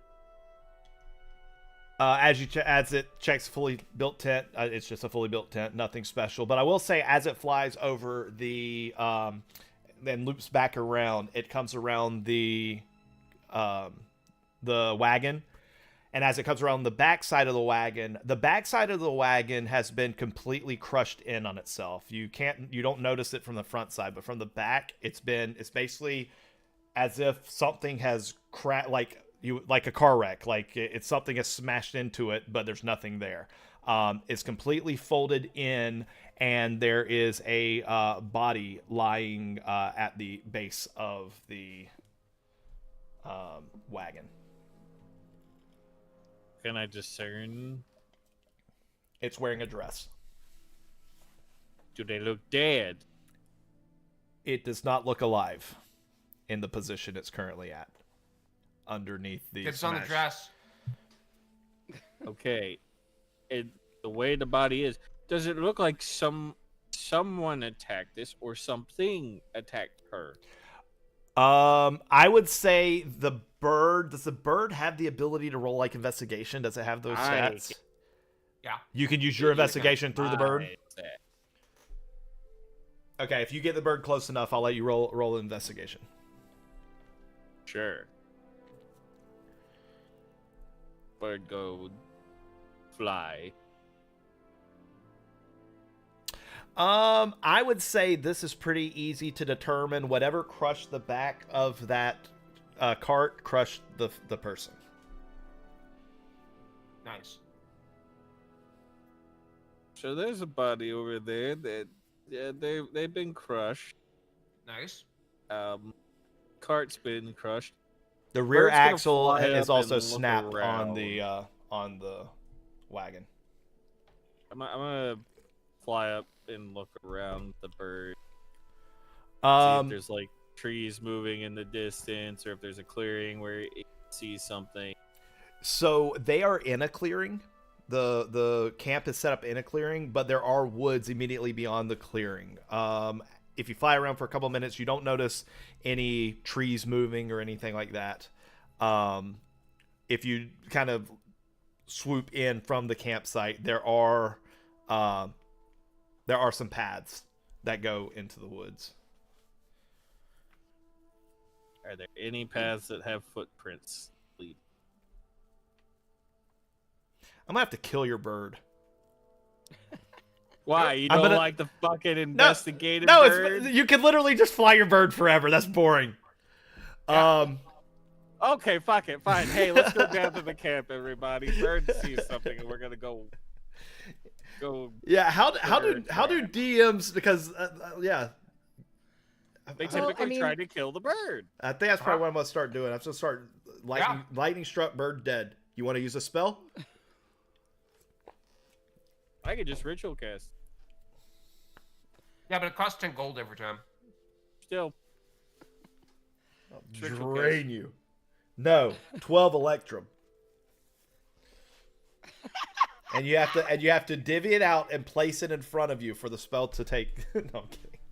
Oh no, you gotta go buy incense and shit. That's why I don't have it yet. Anyways, yeah. So as I said, so you are in the camp. yeah, Grok will walk down, but he's gonna have the sword activated. And everything. Okay. Sees that it's a fucked up camp. Yep. Is will follow with her weapon out. Is anybody else investing in the camp? Or are you the only one investigating, and everybody's just following? I want to check out the cart. Okay. Are you looking for now anything that in particular? pointed it out, I'll investigate. Okay.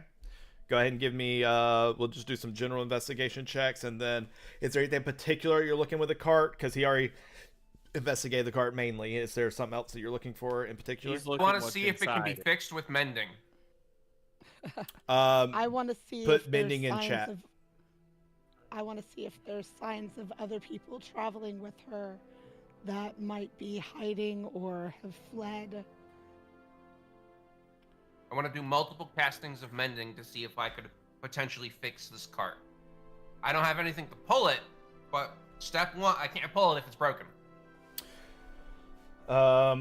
First I'll answer Jasmine. Yes, Jasmine. You see multiple like different like packs and things. That'd be more than one person. So it does seem that there are more people. You don't see any evidence of anyone hiding. I will say that as a group, y'all do notice some tracks that are leading into one of the main paths out of the camp.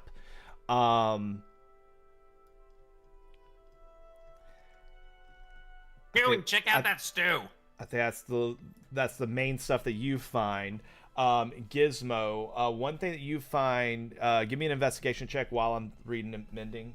The spell repairs a single break or tear in an object you touch, such as a broke chain link, 2 halves of broken key or torn cloak, or a leaking wineskin. As long as the break or tear is no larger than 1 foot in any dimension, you mend it, leaving no trace of form or damage. Spell can physically repair magic items, but it can't restore magic. I will say the axle you could it would take multiple casts to fix the damage of the axle. The crushed in portion, it's basically the whole side of it has been crushed in, so I'm going to say that's larger than a 1 foot in any dimension. But potentially you could get it moving again to be able to carry the group. Probably not without actually getting the big we really don't have anything to pull it, so it's not worth our time. Okay, you don't notice anything with that investigation check, but yes, you're correct. There's currently nothing to pull it. That is the one thing you notice with the 6. I want to check out the inside of the cart then.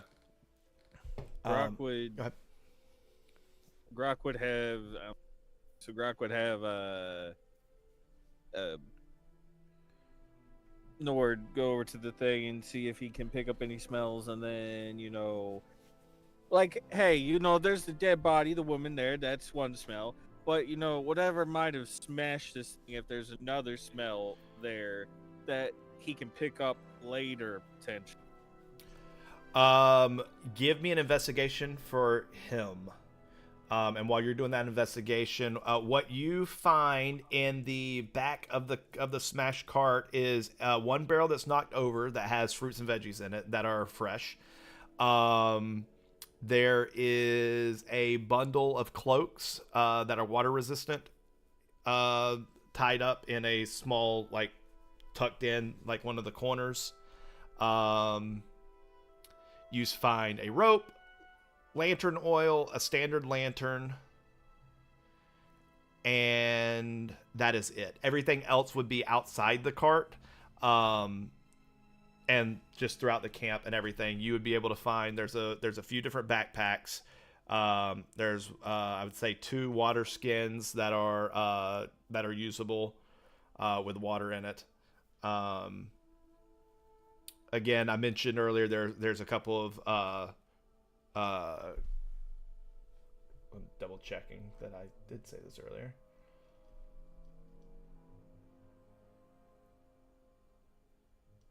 Okay, I don't remember if I did or didn't, but there are also a couple crates with like camp items, like things to build the tent and all that, like hammers, things of that nature. But also inside the back of the wagon is 2 very pronounced crates with a supply manifest on top of the 2 crates. For Nord is able to pick up a scent. He does not recognize what the smell is, and is following the footprints.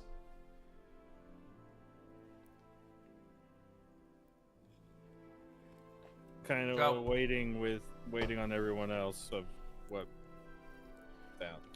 So I think you and Jasmine have kind of entered. Y'all have kind of met up at the same spot. So both of y'all are kind of at that entrance to the woods where the footprints are. Is there anything else you're looking for, Jasmine? Leia, is there anything else that you're doing? No. I'm looking for any signs of, like how many people and, were they running? Were they walking? Any tracks that would indicate what did this and if it pursued them. Give me an investigation check. Okay. See if you find anything that the other two haven't. Nope. I'd give her help. Does help grant advantage? Yeah. Yeah. All right, give me one more roll. All right. There we go. Thank you. Yep. Y'all been traveling through the marsh a little bit, and as you've been traveling, you've Wait. What's even better? On top of that, hold up. I think I have it. Do I have it? Damn, no. Okay, never mind. I thought I had guidance. Cantrips, bro. Y'all have passed quite a few spots that where there's grass and there's a puddle, and then there's more grass and there's a puddle. That's been normal. Y'all been coming across that, and that's what I assume the others, when they've been looking around, have noticed. However, you notice that there is a what looks to be a puddle that has no water in it. And then you look back towards the camp, there's another one of these puddles that has no water in it, and another. And that's when you realize they're very symmetrical in distance. These are very large impressions in the ground that are probably like 4 feet by 2 feet, and they're kind of oval shaped. Very smooth. It's not like these are dinosaur tracks or anything like that, but 4 feet by 2 feet, large impressions in the ground at a very continual distance, very symmetrical distance, and they too are headed through that same path that the other footprints are following. And there are multiple sets of footprints. I would say, with your expertise in survival, you're not proficient in survival, right? Me? Yeah. No, I'm not. I know you are, but you rolled well, Nord did. Technically, you didn't. I haven't rolled. I rolled a 14. I would say between the two of you, you'd be able to identify that there's probably more than 2, less than 5 individual footprints, like footprints of individuals that are headed down this path. Okay.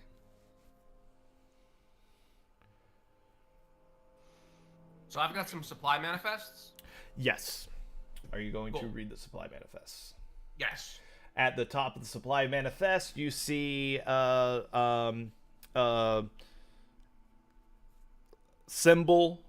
It's a sealed manifest, and you see a symbol on it. And around the perimeter of the seal, you can clearly read in common Cogpoint Enclave.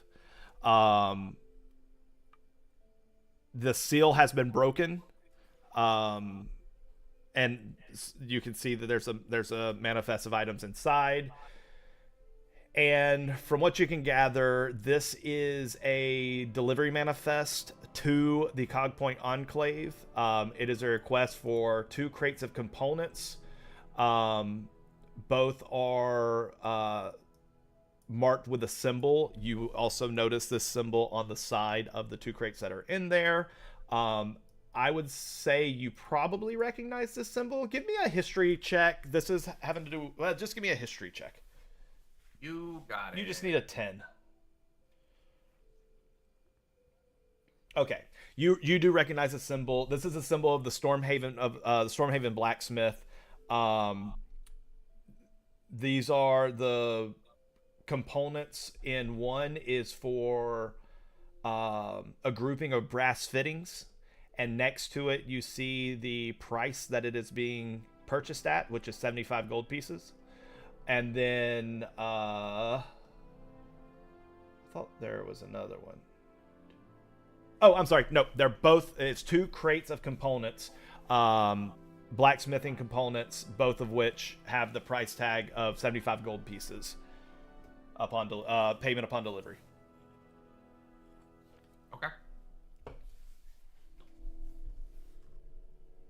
I would like to absolutely cast. Oh, Mending I lied. on I this lied. broken I seal. lied. Okay. I just went to the next page on my notes. It was pushed to the next page somehow. 1 is for 75 gold pieces of brass fittings. 1 is for pressure valves for 150 gold pieces for the second crate. The pressure valves crate.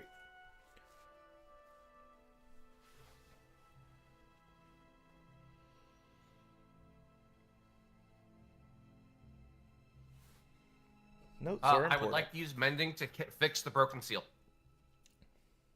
Okay. You do that. It's sealed. Cool. I'm gonna hop out of carriage, and I'm gonna go over to the party. And I'm like, hey, so apparently some of the stuff in the back of this carriage was supposed to be delivered to the marches.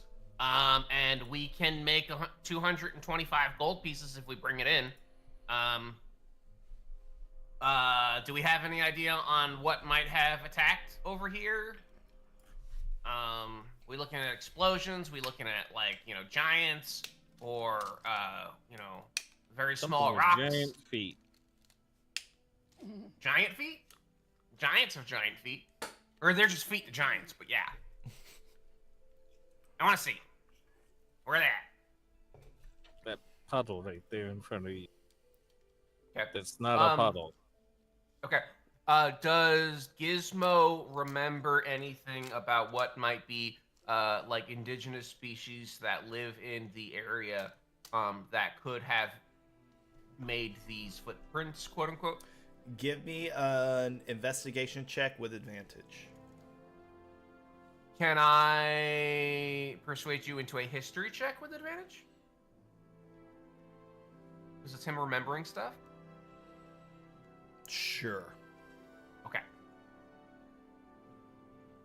I'm gonna start doing Baldur's Gate. Depending on what you do, the DC changes. That's fine. It doesn't matter with a 25. Right. Give me an investigation check alongside the history check. Yeah. Again with advantage. I'll throw a guidance Okay, on top there of we that go. too. Hey, there we go. That's what I 21. needed. 21. Along the path, kind of on the opposite side of the path where the indentions are and the footprints are, there is a groove in the ground that is basically making a small but noticeable, it's not noticeable at like first glance, but as you look at it, you're like, oh crap, there's like a trench that is being dug. You know pretty well, you have a good idea of what, you don't know exactly what it is, but you know something that would do this. And if it's not that thing, it's probably something similar. I sent you a picture earlier.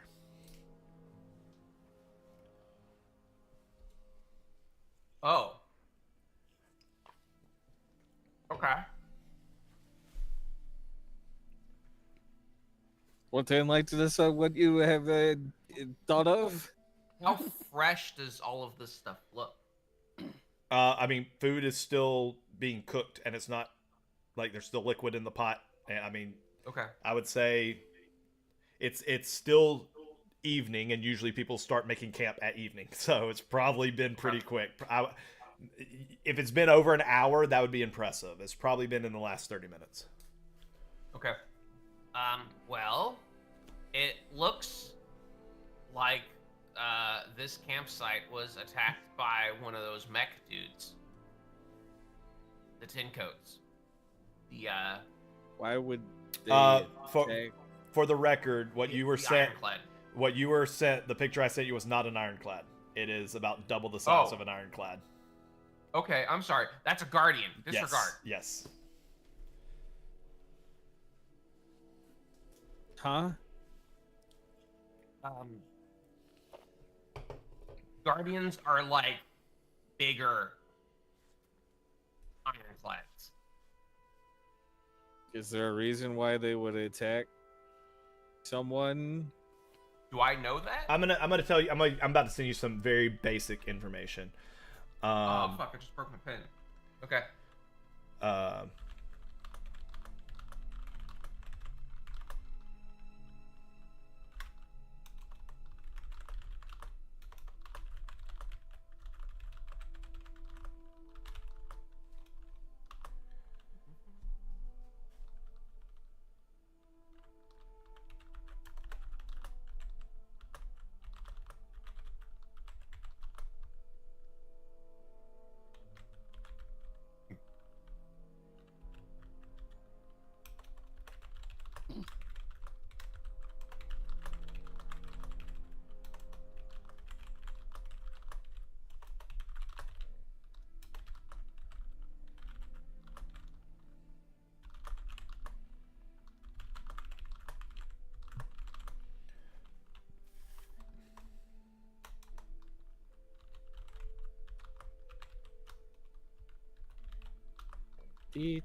This is in lieu of me taking them to a side room. Hold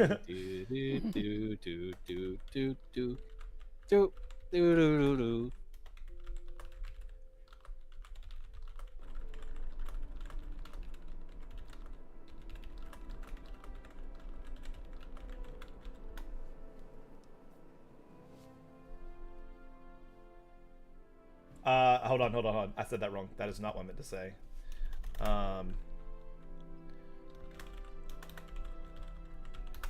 All right, now it's correct.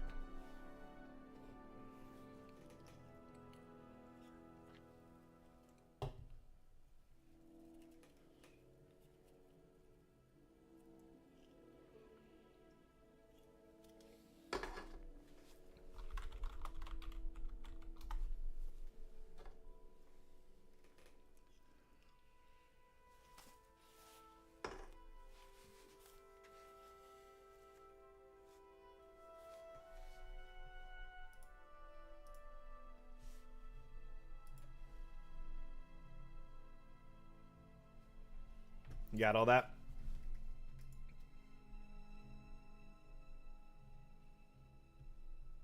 I think Gizmo died from the realization of what this is. Imagine a guy in a suit,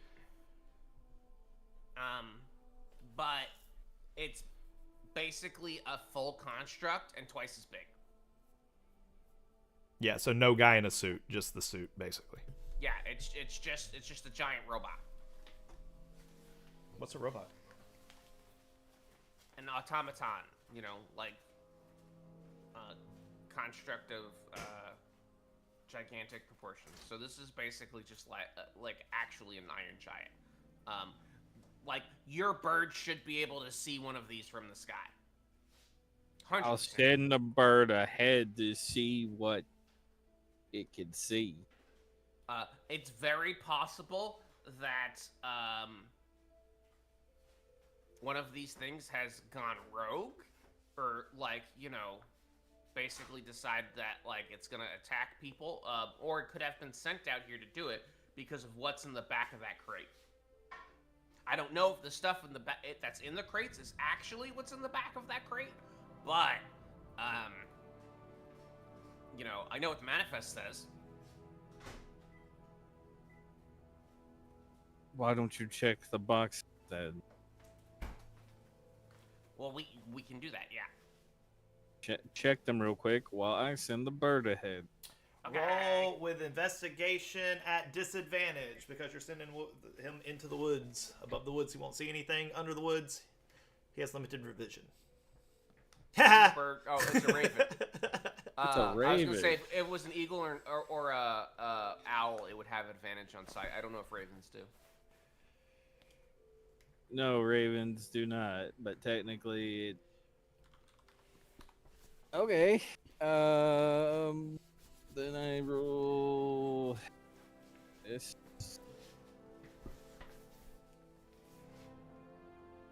Yeah. I I want to 11. ask before you say anything. Mhm. Could I use the lucky? I mean, yeah, you can use the lucky. So hold on, before you roll the lucky. The lucky, so if it's at So disadvantage, the funny thing is, if it was at disadvantage, it would have been normal. And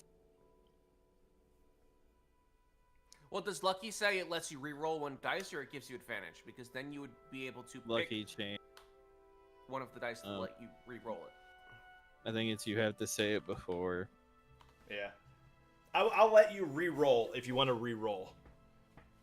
Attempt for better than 11 before I tell you the outcome. When you roll a d20 for a d20 test, you spend 1 luck point to give yourself advantage. Okay. Roll. Yeah, it would So- have been a straight roll. Never mind. It would have, well, yeah, it would have been a straight roll. I'm just keeping the 11 instead. I will say, so if you send it up top, which I would assume you probably did to begin with, just with the canopy and stuff, it just doesn't find anything. I mean, it can find other animals and stuff like that, but it's not... I was having it fly in the trees along this path to Yeah. see what's up ahead. So if it drops back down into the trees, because I mean you can have it do both, why not? As it drops back down the trees, it is able to see the trail continue, and along the trail it does notice. Let's see. I'm gonna roll a die, see what it sees.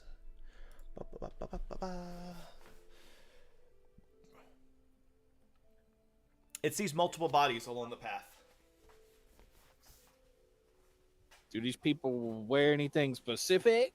No, and because of no, you can assume that it might be the things that were from that camp, because the camp didn't seem like they were uniformed in any way.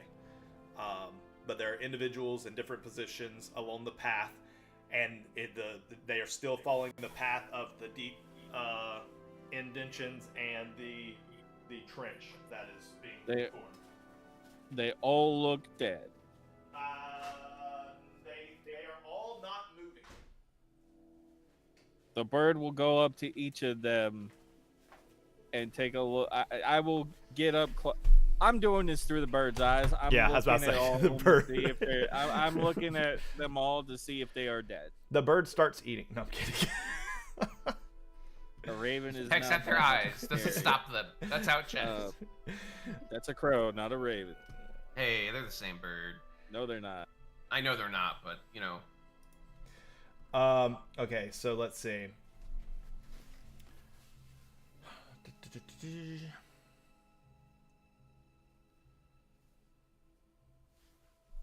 Okay, I'll just go ahead and, since I rolled a 17 out of 20 on what it found, I'm going to go ahead and give you what I would give y'all for an investigation. As from the position you're at, as you follow down the trail, the first thing that it finds is submerged in mud, holding a crossbow, is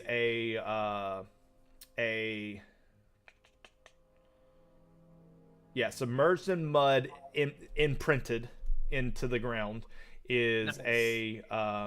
A humanoid. Well, it's a human that was holding a crossbow. There's a shattered lantern nearby. And yeah.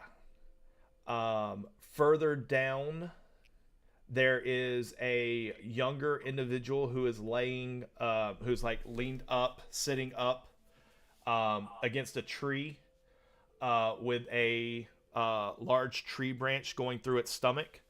His head is drooped. There is a older male. By older, I mean older than the other two, probably middle-aged. We'll say 40. Face down in the. Not. Say again. Peaceful waters is not good for what I'm hearing. All right, continue. That's a good point. Anything. That's a good point. You might have to actually refresh. Oh, lame. Okay. Is this better? I don't know. I'm refreshing. No, that's worse. Sure, Sorry. there we go. I actually meant to change it. Yeah, changing it to a happy gig. Well, I was doing happy when y'all came across the camp. I meant to change it when you actually start going to the woods. But then you set your bird. And then yeah, so that's one. That's two. There's the 40-year-old is face down in a puddle, not moving. And then there are two bodies, one on top of the other, that are completely scorched. The clothes have been completely burnt. Their skin's completely blackened. It's hard to even tell like what gender, race, species, anything like that. But one body is on top of the other body, seeming to attempt to like cover the one underneath. And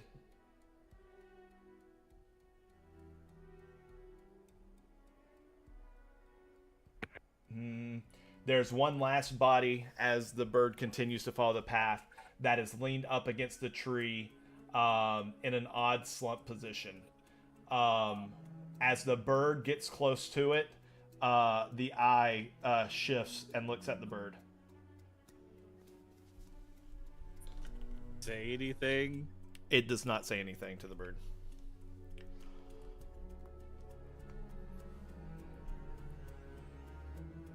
Bird's gonna kind of cock its head, looking at it, looking at them.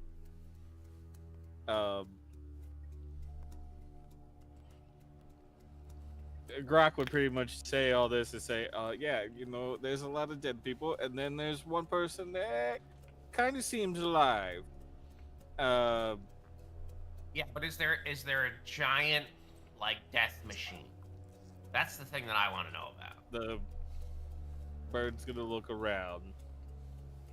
Will still be there, you know. Yeah, I'm looking around, see like where this trench went off, if this thing is still around. The bird does not hear anything. The bird does see where the trail does continue, though. Or better yet, you don't hear anything through the bird. I can hear through the bird. I know, and I'm saying that you don't hear anything other than just normal forest sounds currently. I think we should go try and help first. Okay. I don't want to fight one of those things. I don't want to fight. Nope. I'm okay. I'm perfectly content to eat those dead people's soup right now, and pretend like nothing ever happened. Maybe I am not that good of a person. Kinda shows, right? Yeah, no shit. Think we should at least still try to help them. We don't have to fight the thing. We should at least try and help this person. You think we're gonna make it in time?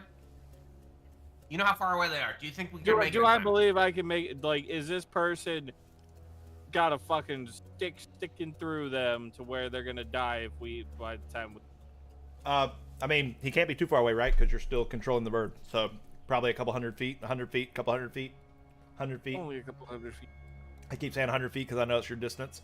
I probably let it go a little further than it should have, but who cares? I can still control it outside of that. You can't. I don't think you could control it. I thought that you could monitor it, but you can't control it. No, I could control it up to 100 feet. I can, telepathically communicate with it. And then beyond that, you're like feet, watching what it does. Basically, it has stuff. Well, no. After 100, it's like I lose the ability to speak with it. If I was controlling it before I started and went outside that 100 feet, I still can control it, continue doing things. Well, so the thing lets you just swap to its senses. It doesn't let you control it. You get to tell it. You basically just get to look and hear through what it's doing, and tell it where to pilot.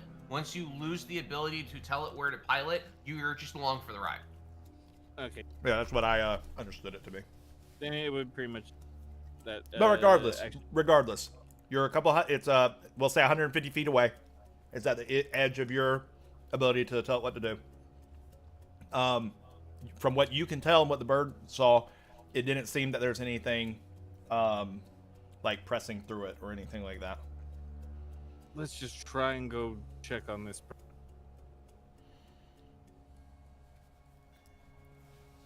Gizmo's gonna look for tracks of like a mount that was pulling this cart, because he's more concerned about saving the cart and making the payday and getting a cart for the party than he is about saving this guy. Okay, give me an investigation check. Cool.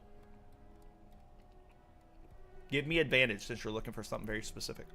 That yeah. Yeah, I feel like you know, horse tracks. You're looking deep. You're looking deep in everything. Natural 20.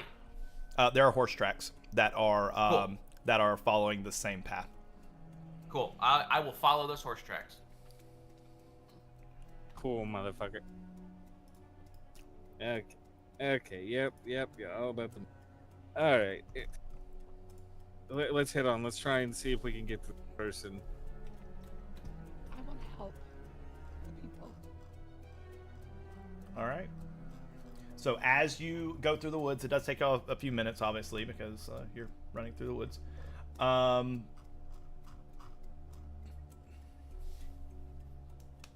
Technically, it's gonna take like 12 seconds, but Yeah, you're in the swamp. It's going to take you 14.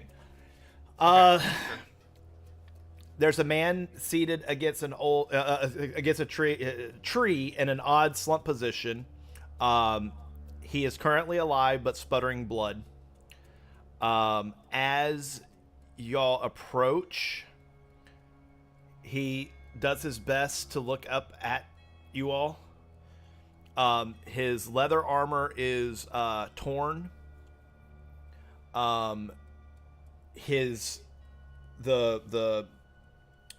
tunic, shirt, whatever he's wearing has been ripped. You can see his skin.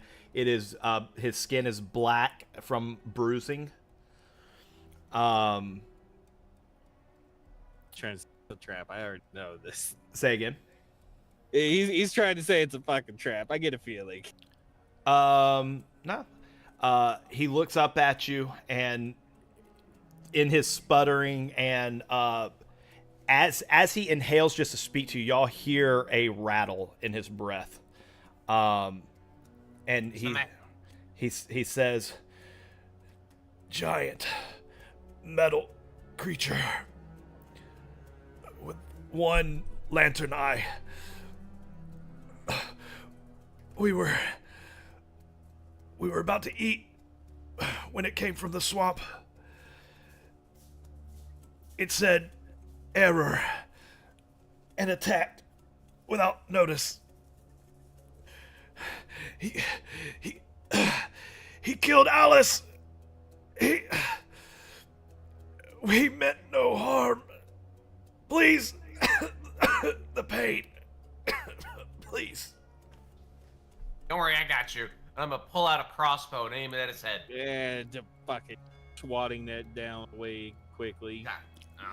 Fine, I'm gonna go find this horse. Bitch, wait. Grok's gonna go over to him and give him a potion of healing. I'm gonna waste a potion on this guy? What? It's either that or a spell. Which is it? I mean, spells come. I can do a spell. You know what? Fuck it. Grok will do Cure Wound. Or I if can do it. or if Jazz will. Either one. I'll do it. Till said it till. I did tell the guy I was the healer, so. Yep. Give Yeah, but you didn't tell this guy. as No, you go and look. cast Cure Wounds, that's a touch spell, correct? Yes. As you touch him, I want you to give me a medicine check. Okay. Do I do that before or after? Do the it healing? before. Okay, medicine check.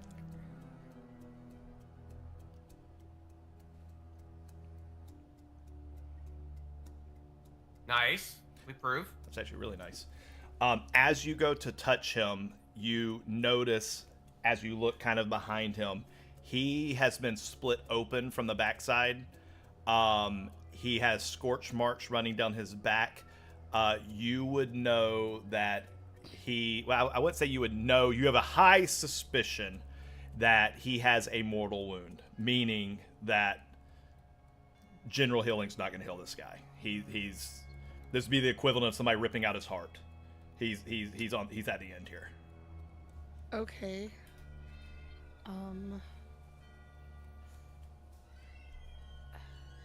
So as somebody who heals but not the player, myself, is there something Jasmine could do at level 4 to help this guy, or is it just a lost cause? I would say, and I'm still trying to, as a DM, trying to work this out too, because death has to be important. So you have being able to cast a minor healing spell to save everything is kind of unfortunate sometimes. Right. I would say that there most definitely is. I would say this is beyond your expertise. The best thing you could do at this point is, if you did want to do like a cure wounds or something like that, or a potion, you could essentially numb him, where he would go peacefully and not in the pain he is. But there's nothing at this point that you would know to do to be able to stop it. Okay. And that's because you rolled a 19. Because I feel like that's a pretty fair trade than having you burn a spell to find that out. Which, if you rolled lower, that's what would have happened.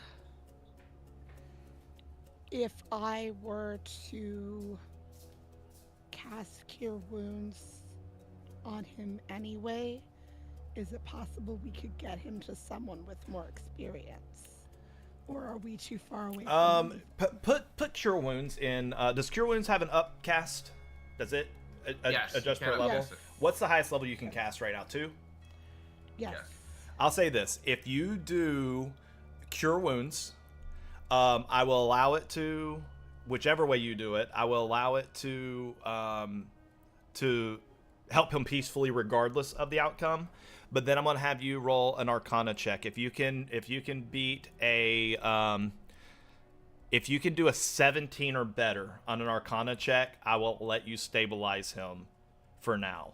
It won't be a long-term solution, and you still might not have enough time to get there. But so this is a Hail Mary. I'm not expecting this to succeed. I'm trying to intentionally make this hard.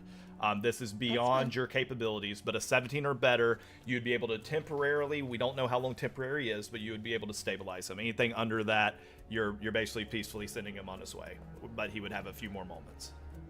Okay, so I should do the Cure Wounds Yeah, first. do Cure Wounds, because that's going to go off whatever. Because you're attempting this, you are going to need to use a spell slot. Yep. And you said Before I you have commit to cast doing it? this, Gizmo wants to say something to you. He's like, look, I may not believe in the choices that you make, but I believe in the power that you have. If you want to do this, I'm backing you. I'm going to give her Bardic Inspiration and Guidance. Thank you. Alright, I'm gonna do it. She looks at Gizmo and she nods and says thank you. Finding this fucking horse, though. Because then we can get this guy to safety faster. That's how it works, right? That's actually a pretty good roll. Alright, so there's that, and then you said Arcana. Yep, Arcana with all the bonuses. You get a But D6 but it's not. I'll give her the help action, bitch, because I got fucking Arcana. You don't know. Okay. Oh, you know about. All of a sudden, you know about magic, and you think you're good. I'm gonna have this be a straight roll because this is more of a medicine thing. She's trying to she's tapping into her god, essentially, is what's happening. Okay, well, it was 13, 14, 15, 16. Is that what it is? Yeah. Yeah.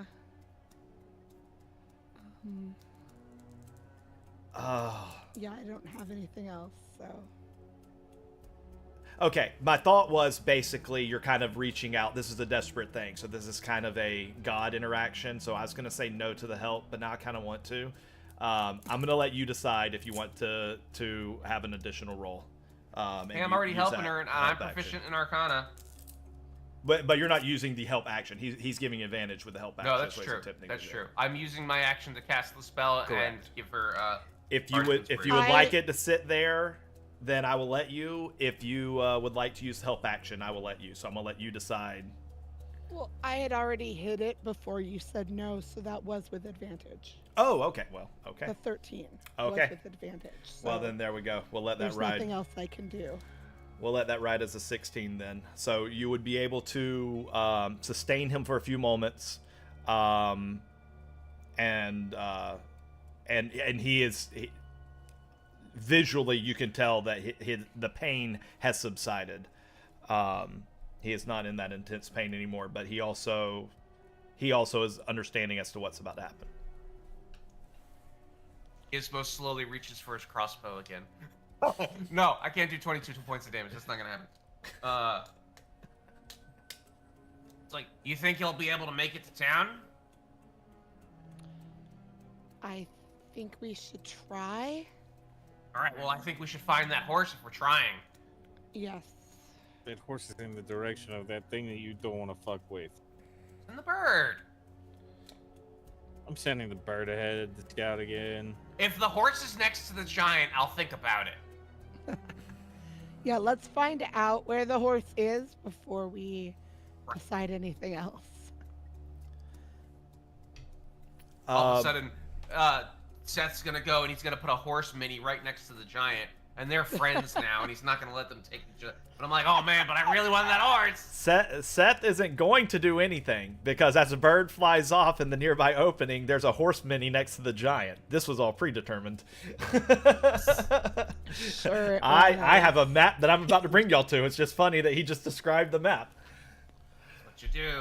As the Gizmo's bird motivated by animals. as the bird flies forward, 3 months to get us a card. give me an investigation check. Give me an investigation check.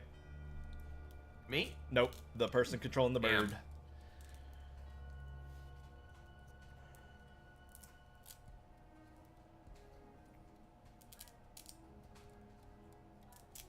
All right. The bird sees the he sees a mound of metal.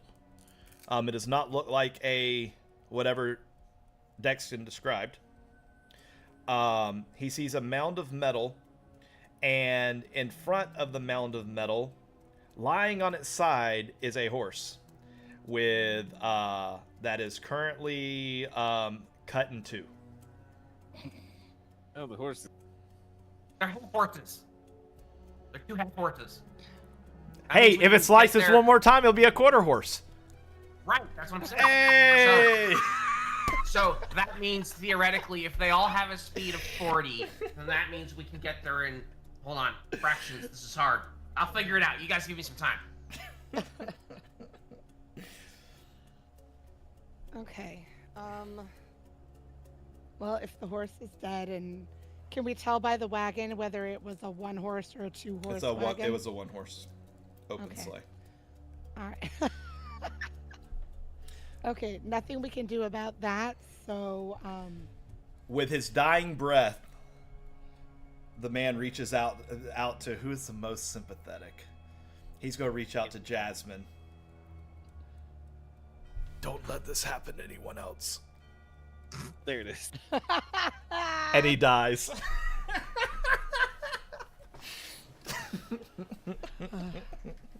Which part? Getting cut in half as your horse?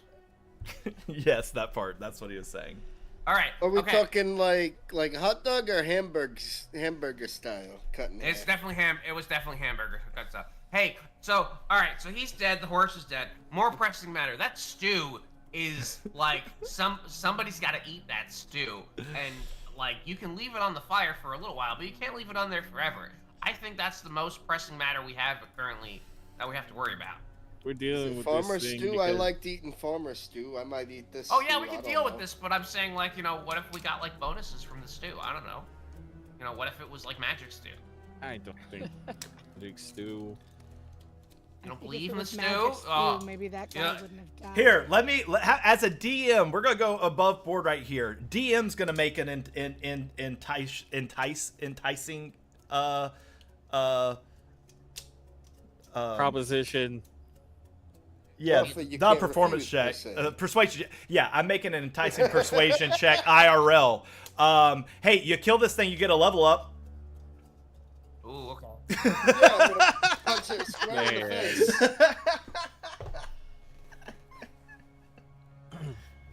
Or let me rephrase that. If you engage this thing and don't die, you get a level up. Oh, then that means that we should leave because if you say don't die, there's a strong chance of dying. Listen, Yeah, it's a risk I'm willing I'm going to be take. perfectly honest. I'm not even joking. The last 3 encounters y'all had, other than the Varts, there was a strong chance of dying, and I was wrong because y'all basically turned them into mincemeat, throwing shit off Alright. bridges. So I'm We also cool have with the element of continue. surprise in this situation. This is true. I'm in. Yeah, and we do have a stealth artist here, so I'm in. Yay! She's talking about you, Chewie. She knows you're an artist in your heart. I guess we get a surprise round on it, right? Hey. It's not quite how Hold on, surprise wait, rounds let- work anymore. But that being said, Also, if let's we come up need with a it, plan. guys, I can do pass without a trace. All right, let's come up with a plan. I'm gonna go ahead and tell y'all. Are Use y'all? the map. I want to show. I don't want it to get that granular yet. While y'all are in the planning Okay. phase, so I'm going to describe what y'all see. I'm assuming y'all are going to follow the path until y'all can see it. I'm gonna, because the bird's already seen it. Y'all know where it's at.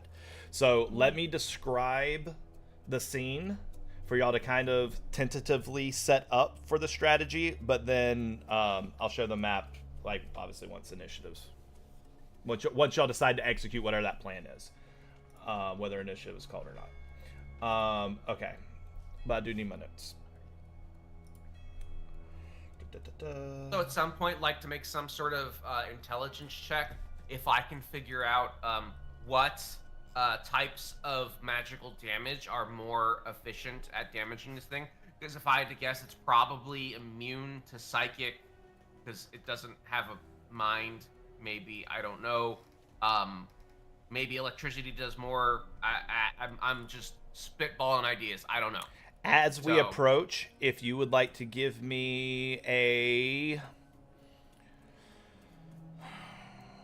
I feel like this would be a survival check, would it not? To be able to determine, I feel like that's kind of what survival is. I would say if determine it's like a resistance normal immunities. animal, yes. But can I make it like an Arcana check because this thing's a magical construct? This is gonna be...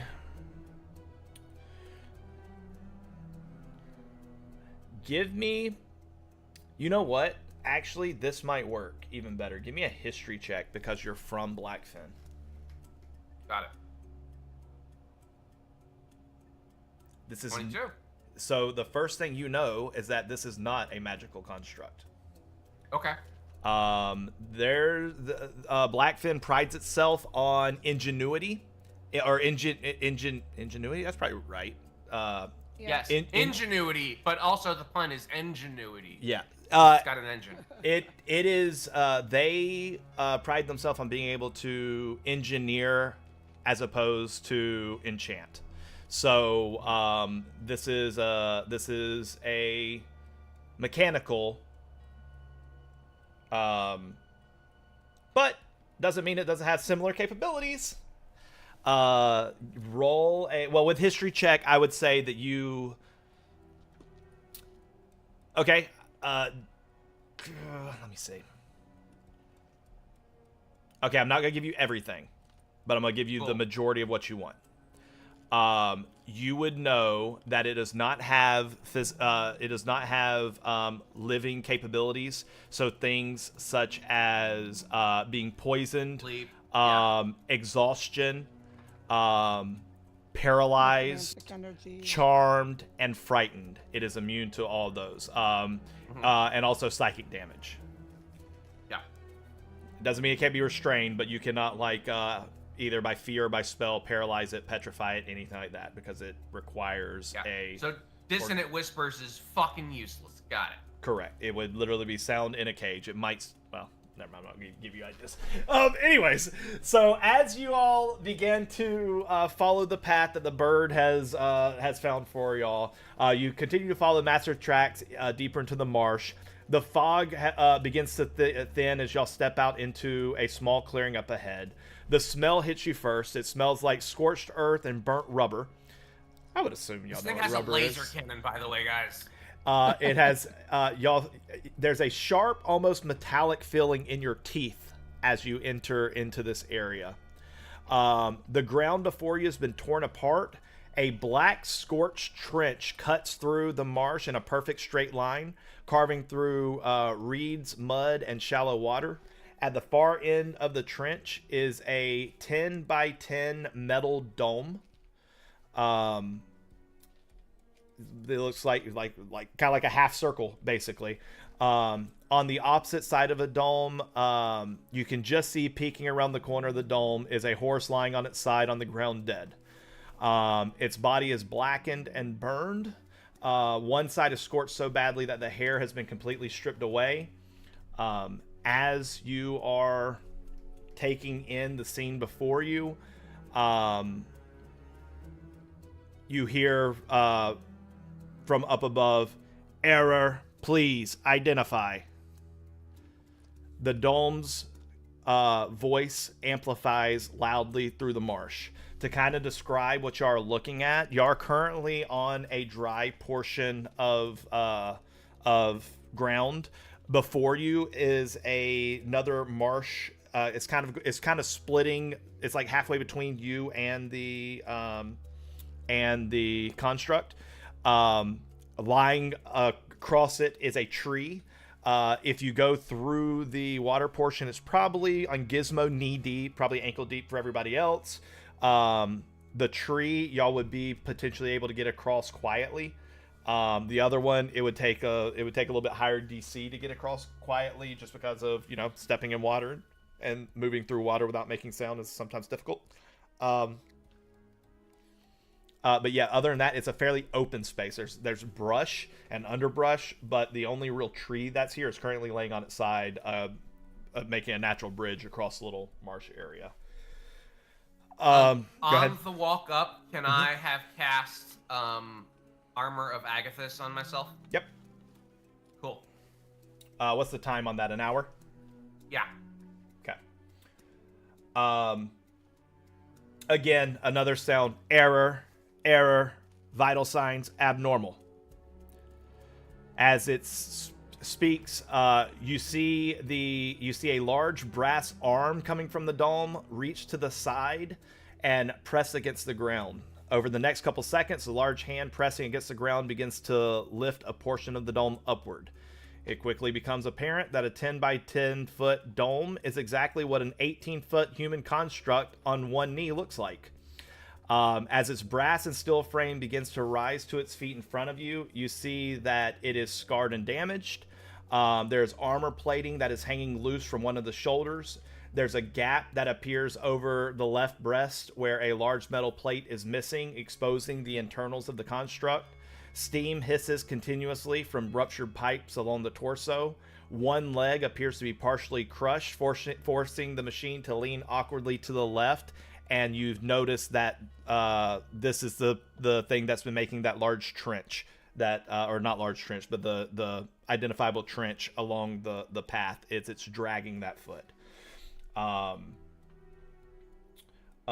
It does have a lantern-like eye that flickers erratically between the colors of blue, orange, and black, like shutting off.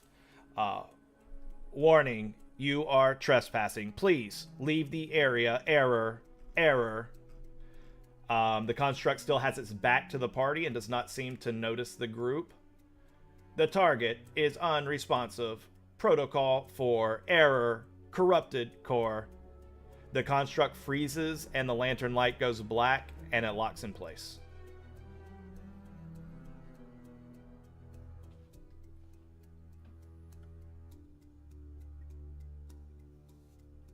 Move, we're gonna move. Yeah. So watch out for the lightning laser. Because I have no idea what's happening. I say we get buffs going.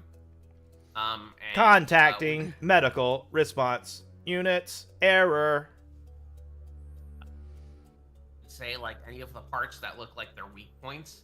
Like, how tall is it? You said 18 feet up? Yep. Cool. any of the parts that look like they're weakened and already damaged, if we aim for those, it might work in our favor on getting it to be torn apart faster.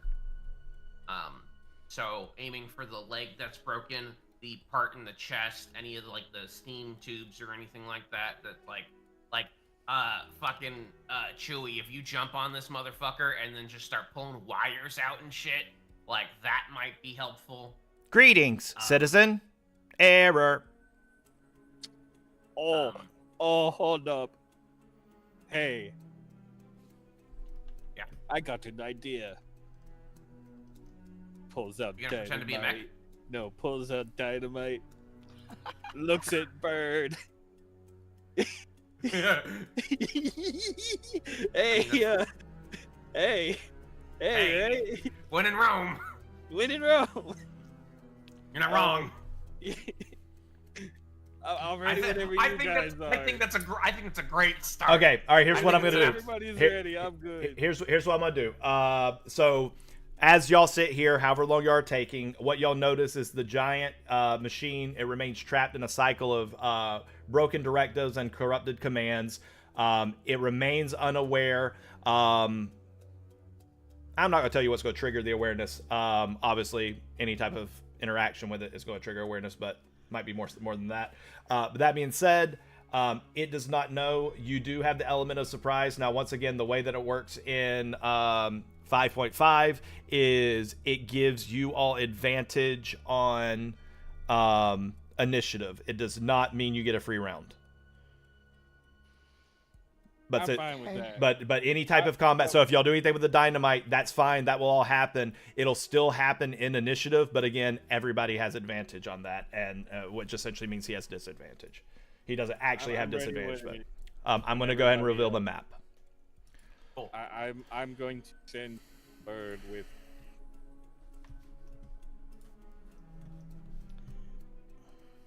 And everyone should be able to see. Yep.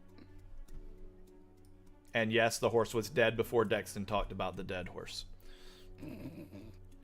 And just so y'all are aware, you can zoom in on that token. I'll do it for the chat. This is an 18-foot mechanical construct. There is a little guy in the corner for reference. The bird. Ah, okay. Bird. So Yeah, now yeah, that we're right, yeah. actually looking at the map, can you tell us more about the areas? And so it looks like Yeah, we've so got, essentially, rocks and streams and everything that you see is actually here. None of these are trees. These are all brush and underbrush. I would say they provide obscurement. They do not provide cover. The rocks, even the rocks. The rocks at best are going to provide half cover because this isn't. It's not a very large area. The tree, you can use the tree to attempt to get by quietly. Everything that kind of has that greenish watercolor, we're considering that rough terrain. But there's no risk of drowning or you don't have to swim. It's knee deep at worst. It's ankle deep for most. And he's currently facing away from us? His back is to you. He was crouched facing the critter, and now he's standing up over the critter, constantly just going through protocol error. He's not functioning well. He's in a Windows startup loop is what's happening. Greetings, citizen. Entity. Unresponsive. Greetings, citizen error. I'm ready whenever everybody else is. I've got the bundle of dynamite in the Raven's feet. and How ready to many do you have in your bundle of dynamite? And did I put the ruling in? Did I type that out? Do y'all You have told us that? about it. I know that. I know I told y'all. It states the following. I think I put it on the dynamite itself, right?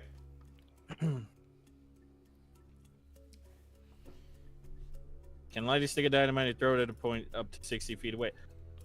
I could technically throw it, but Yeah, but if we could get the bird to put it inside of his armor, yeah, that'd be dope. that's what I'm doing. Getting it to go to that one spot.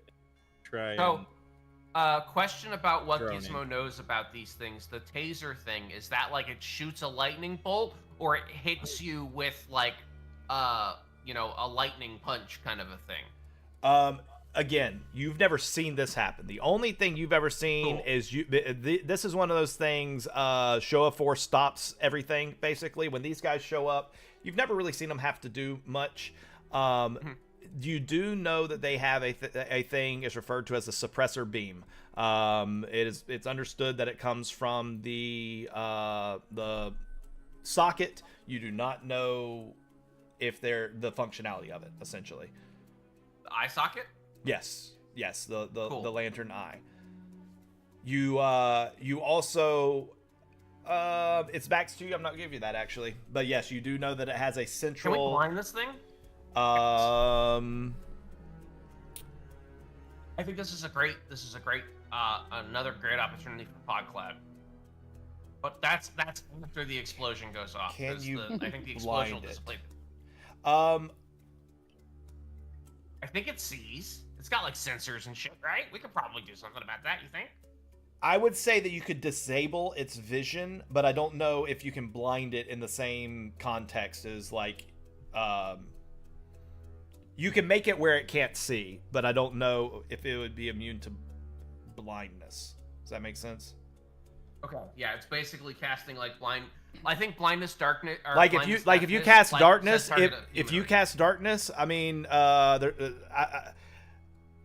not gonna give you any Can it more see, then on. it comes down to can it see Cor- a magical darkness, which we don't know. Correct. Right. It does have magic infrared. Who knows? And I'm not going to give you any more than what I already gave you on your roll. Okay, let me read this stick real quick because I remember this dynamite's pretty cool. As an action, a creature can light a stick of dynamite, throw it up to 6 feet. Each creature within 5 feet must make a DC 12 dexterity saving throw, taking 3d6 below damage on fail or half damage on a success. A creature can bind sticks of dynamite together, which increase to 1d6 to a max of 10d6. Dynamite can be rigged with a longer fuse to explode after a set amount of time, usually 1 to 6 rounds. Roll initiative for the dynamite. After a set number of rounds goes by, the dynamite explodes on that initiative. Okay, so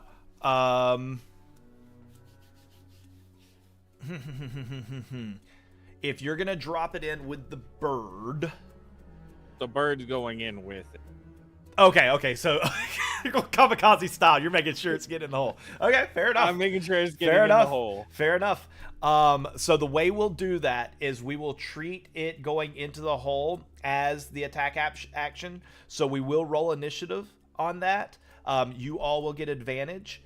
We will also roll an additional initiative for the dynamite, and we will say that it gets in. Now it's just whenever that goes off. It'll be immediate though. So like if it rolls the highest initiative, it'll immediately go off. If it happens after 2 or 3 of you have actions, that's when it goes off. Does that work? Does that seem like how it's intended?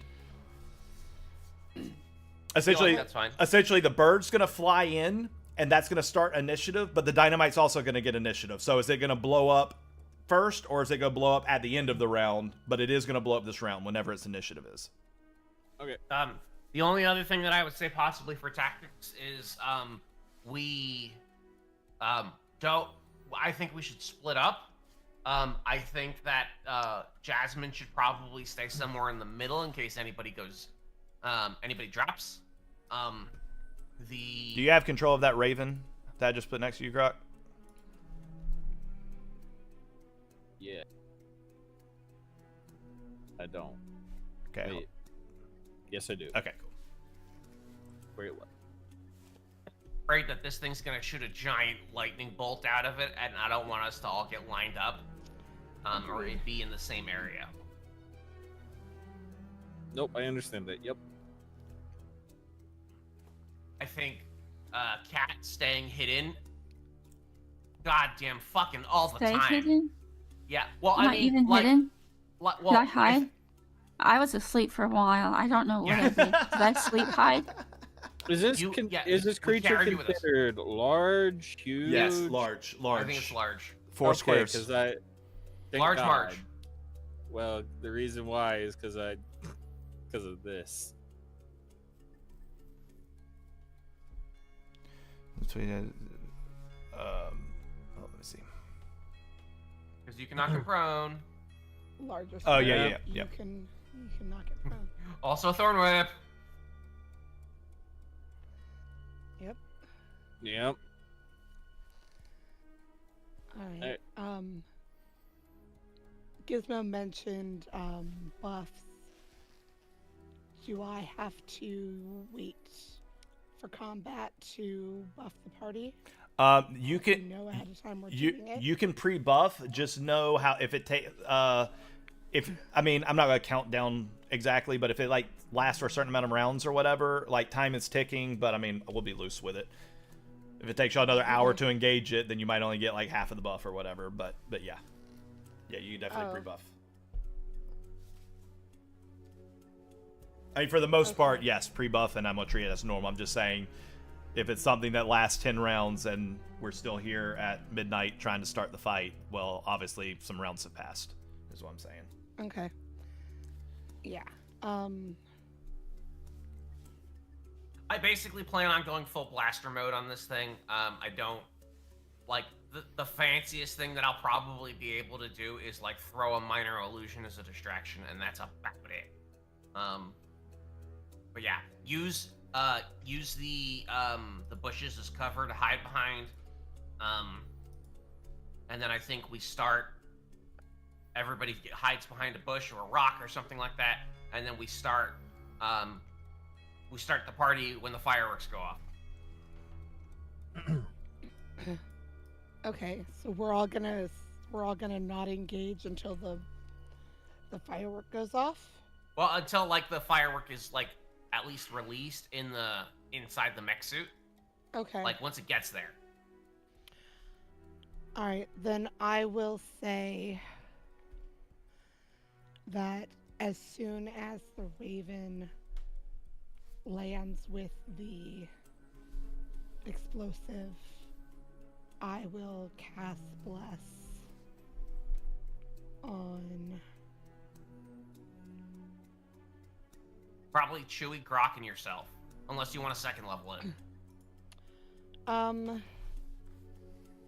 I would do Chewy, Grok, and I don't think I need it.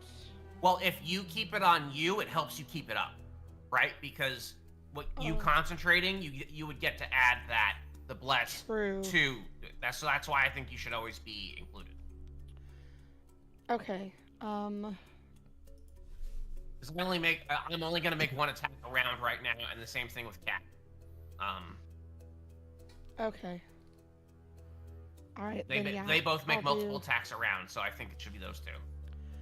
All right. They'll get the most bang for our buck. All right, then that's who I'll cast it on. Once the bird delivers the dynamite. I'm going to start when everybody else is. So the dynamite is going to start the first round essentially. So when it's set, it will. So y'all can actually go ahead and apply it. Y'all can go ahead and put it in, and then we'll just start it on that. I heard my name. What's going on? Okay, so long story short, that's your job. What was the last thing you remember about? What was the last thing you remember? No, Dexton had said my name. Do you need me to do something, Dexton? Gotcha. Your job is basically going to be probably to hide and shoot this motherfucker. With arrows? Yeah, I think that's what we're going.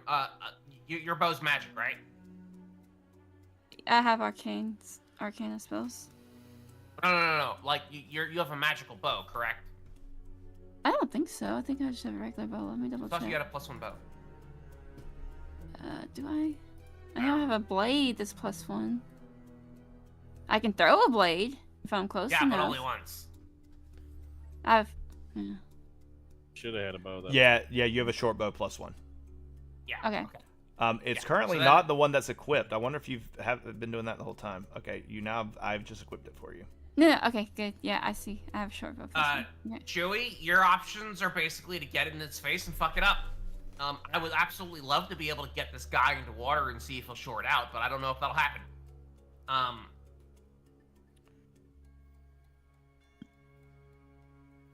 And once again, it's basically going to come down to no plan, survives contact with the enemy, so we're basically just going to figure it out.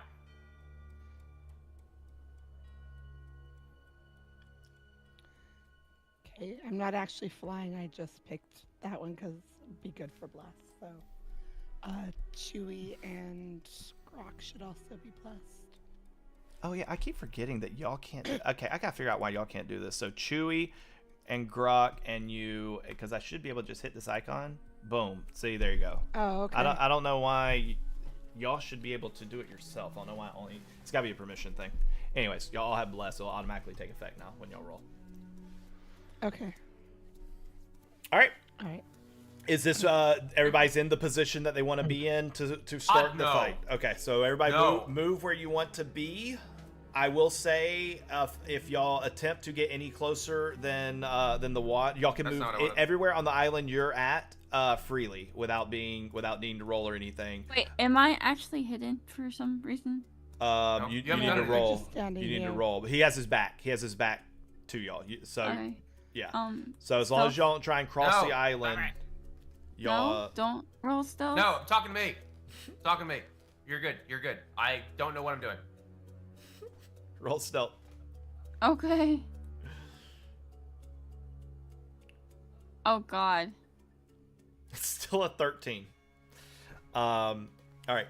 You assume that you are stealthed. I don't even know what this guy's passive perception is. Okay.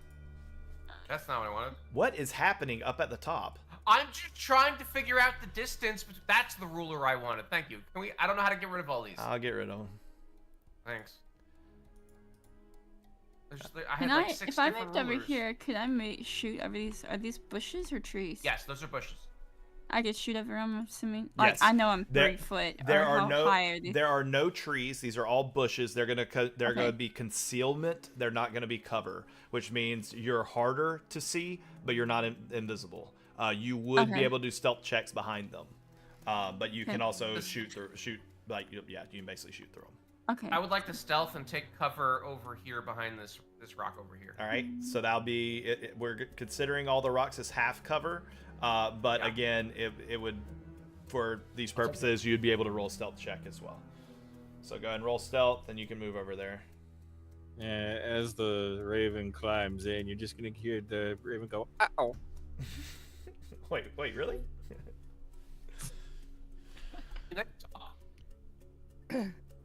No, he's not. Um, I'm making a joke. All right. I Actually, guess- it can. I guess mean, it can wouldn't hurt mimic. to roll Why not? stealth, so It can. I'll Alright, roll just go ahead and roll too, stealth. 'cause they Yep. won't hurt.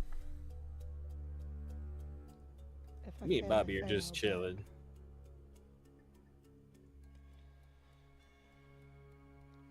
Oh well, I tried. All right. You very much tried. It was worth a shot.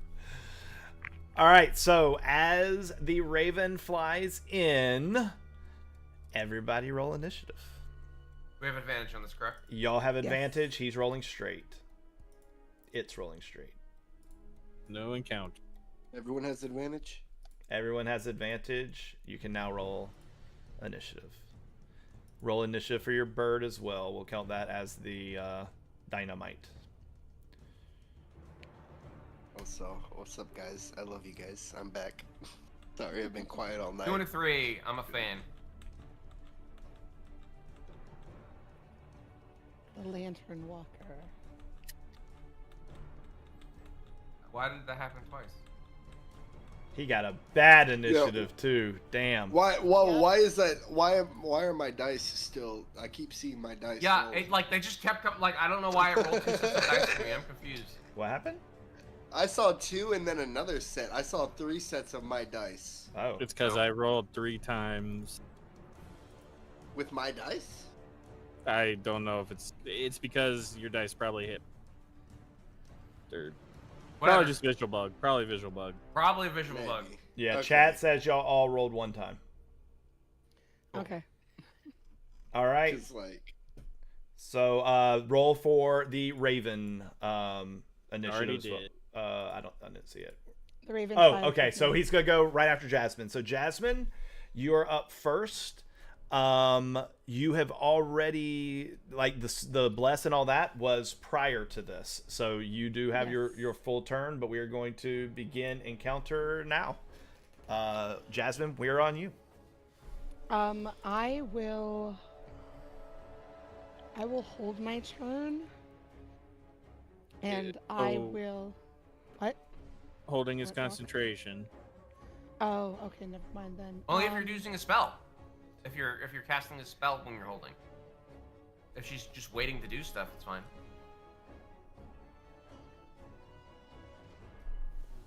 DM, is that correct? Say that one more time. Sorry, I If was I reading. hold an action, is it concentration? If it's a spell, it should be. 'Cause that requires. Sounds Well, good it's to not. me. I actually don't know off the top of my head, but that sounds. I mean, that sounds like it works. So as long as you're not holding a spell, because typically, like if you shot an arrow, you can hold a spell while shooting an arrow, right? Because that's essentially what you're doing. You're just, yeah. We'll say Okay. we'll I just say as long wanted as your it's an ruling on action. that. Yeah. For this, we might change it in the future, but for this fight, yeah, if you're holding an action, as long as it's not a spell, it doesn't break concentration. Okay, then I will shoot an arrow because I bought a crossbow. I will shoot an arrow at it after the bomb goes off. So boom goes the Then it goes dynamite, off. and then Yes. that's actually great. I love that. And then arrow fires. All right. Yes, because I don't want to tip it off. Mm-hmm. Does that end your turn? Yeah, that'll be my turn. As you knock your arrow and you pull it back, you see the raven fly out of view. The the lantern walker, as he's going through his greetings, citizen, error, problem, and then it's the raven's turn. Pretty birdie. Boom goes the dynamite. All right, now if I'm not mistaken, there's a roll that he does, correct? I think he gets a dex well, it's save. I think so, for half he gets damage. a deck save. With this being inside of it, Does he have disadvantage? No, it's still just gonna be a dex save. This is kind of his ability to shift it to a part of his internals that doesn't blow him to pieces. Okay, that's fair. He's doing the ants in the pants dance. What am I going for? What's a pass? Is it 12? It's DC it's 13. gonna be a 12. 12, and is it a dex saving It's a throw? dex. Yeah. All right, dex saving throw. He is not proficient. He rolls. All right, he's gonna take half damage. What is that damage? 9. 19. Bludgeoning. No. What is the amount? 9. It's 19. 19. He rolled on the raven for the 5d6. What was the 19? Oh, that was the initiative roll. Dang, it's only 19. How many did you have strapped together? I thought it was gonna do more than that. 2. Oh, okay. I thought I got more than that. Okay, I so only had 2. You only ever gave me 2. I thought there was 4 in total. I thought somebody else got some. don't Chewie is have any. 2. Oh, well then, would Chewie... Okay, I'll ask this. Would Chewie have given it? Chewie, if it was discussed with you beforehand, would you have given up the 2? Yeah, because I was wondering, I was like, wait, I've got 2 sticks of dynamite with me. How many sticks do we have total? Okay, go ahead and roll. If y'all would have combined that into one bomb, essentially, Yeah. go ahead and roll Yeah, 'cause 2 as more far as I'm concerned, D6. it's the party's dynamite. I just Yeah. How happen many to more have a couple D6? sticks. Two more. It's I one. would've It's thrown one all of these d6 one at a additional time. per each. So that's gonna be another 5 points of damage. So 19. So 24 damage in total, cut in half. So that's Half gonna be is 12 points 12. of damage.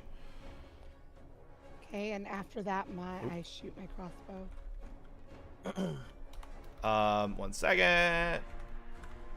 I think the Raven just dies. Yeah, the Raven is Yeah, the Raven.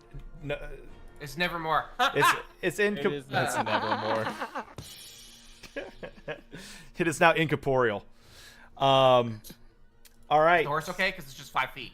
The correct. There is only 5 feet of horse left.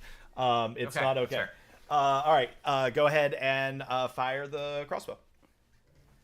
All right, and so the bless will go automatically, right? It should. We'll double check it, but it should. Okay.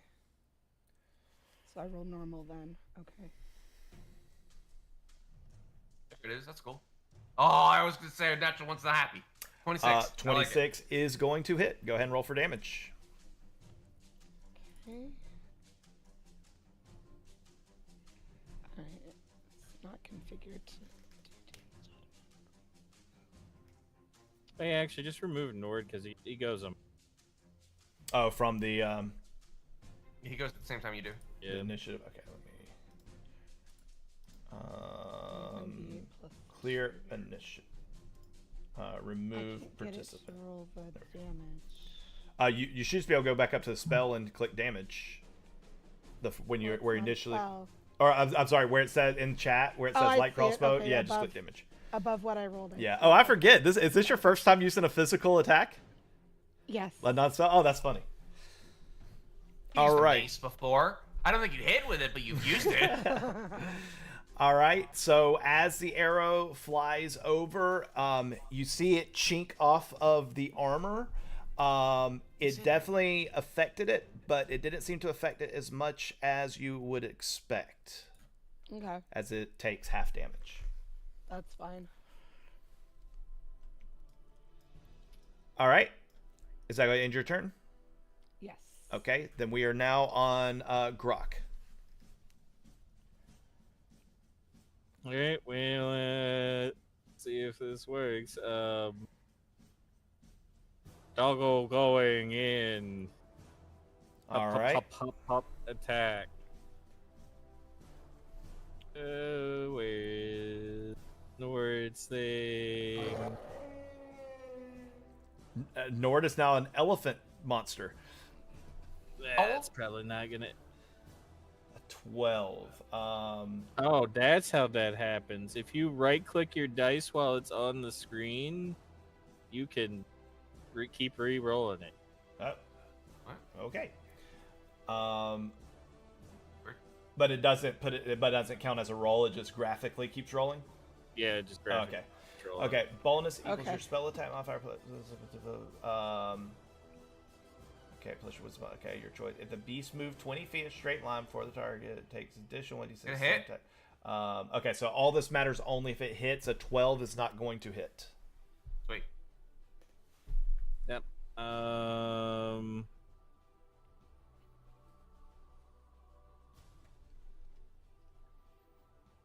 Looking at what I can do.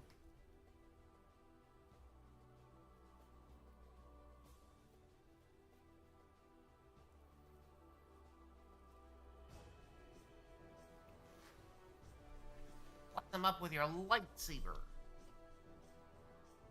I will Right in his cast Entangle. Okay. Move it over slightly. Oh no. Oh wait, no, school's doing that. No, that's me. That's you. Casting that. Here, let me I'm just gonna adjust it slightly. You guys just both happen to be the same color. Is that the one? Is that where you actually wanted it? Yeah. Okay. Okay, so casting Entangle. This is gonna be a Strength 13 saving throw. Yep. Probably got strength for days. It's probably got strength for days. So we get to see how strong this thing is. You can roll bad. We don't know. All right.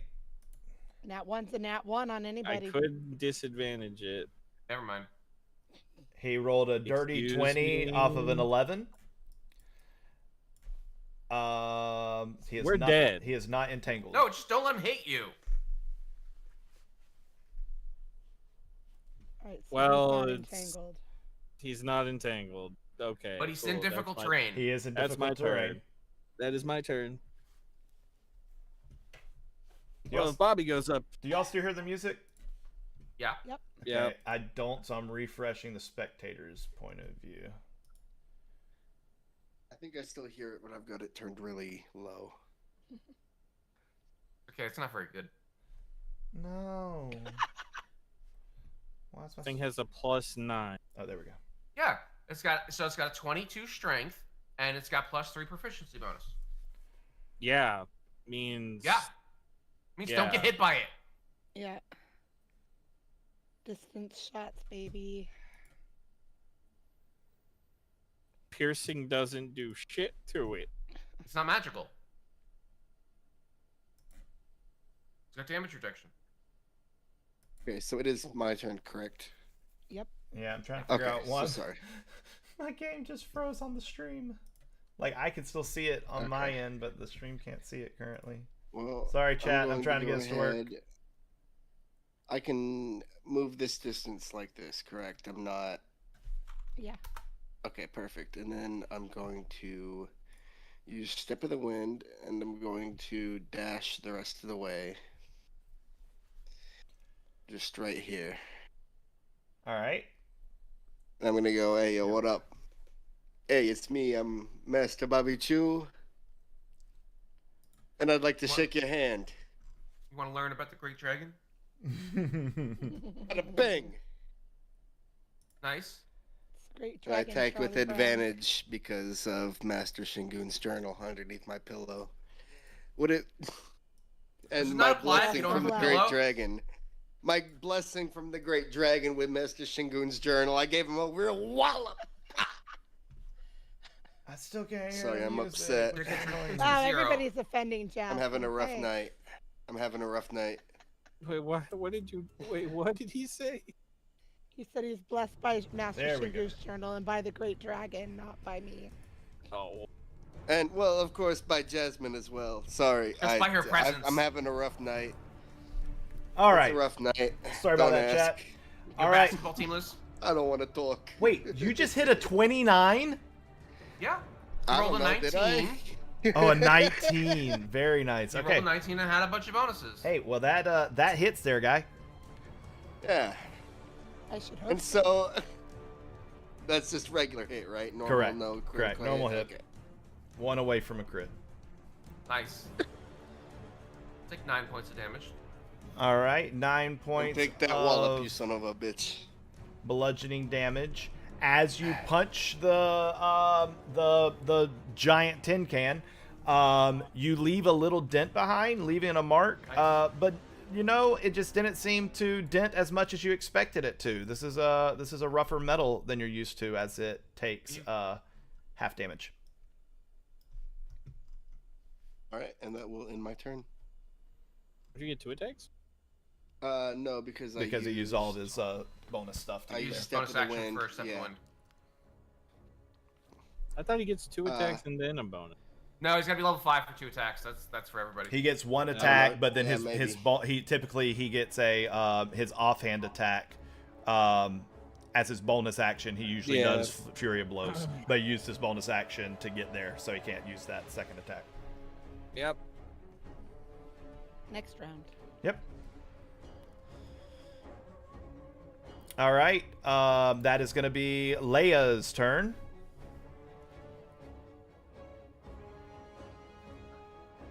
Alea is going to use her short bow on the dude, and hopefully she's hidden. Does she get advantage?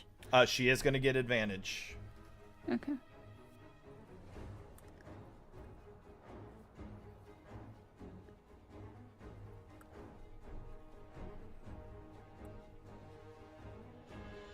Nice. Oh, here. And See that? Boom. There we go. image. Was that a?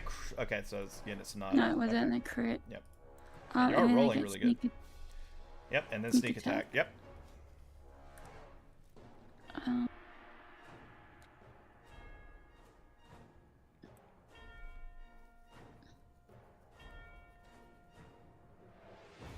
Very nice.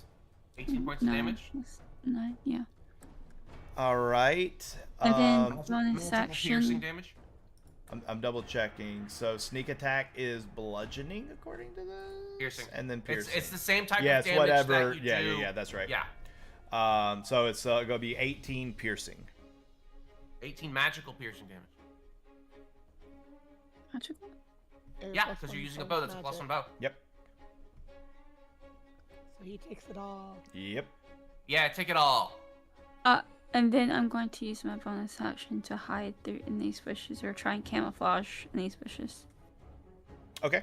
So go ahead and roll for that, and he's Yes. gonna take 18 points of damage. Boom. Very nice. And And even if I somehow didn't manage to hide, I'd still get advantage on my next attack because of the Vex feature. Yes. So I'm still getting advantage no matter what. It's just easier to hide in case he attacks me. Which I don't know why he would, but... That Is is a true. bow a Vex weapon? Yeah, I get Vex for using short bow. Okay, I didn't know. It's not the Nick feature, it's the One Vex is feature. slow. One of the bows is slow. One of them is Vex, I believe. Okay. Yeah. Like, Gizmo hasn't looked into any of that because he doesn't care. He's not taking any of those features. Oh, it's his turn. Okay, great. Yeah. Gizmo, pop out of the bush. Finger guns. First thing he's going to do is he's going to hit this guy with a big old hex. And he's going to choose... Well, I'm going to do place curse. I'm going to say... Yep. Consume spell slot concentration. Yep. Alright. Cast the spell. Boom. So now he has disadvantage on any strength checks that he makes. The next thing that I'm gonna do is I'm gonna go and cantrip, make him ouchies, and I choose Sorcerer's Burst. Do I roll with advantage because I was hidden? Give me 1 second.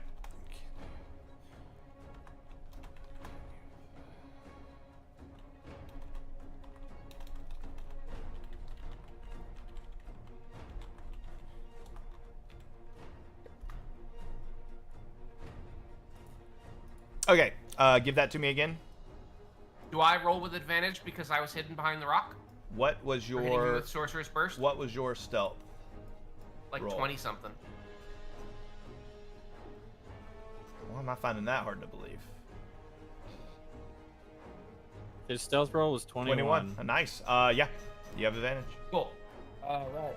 I'm gonna roll advantage. I'm gonna choose lightning as the flavor of damage. Does a 17 hit?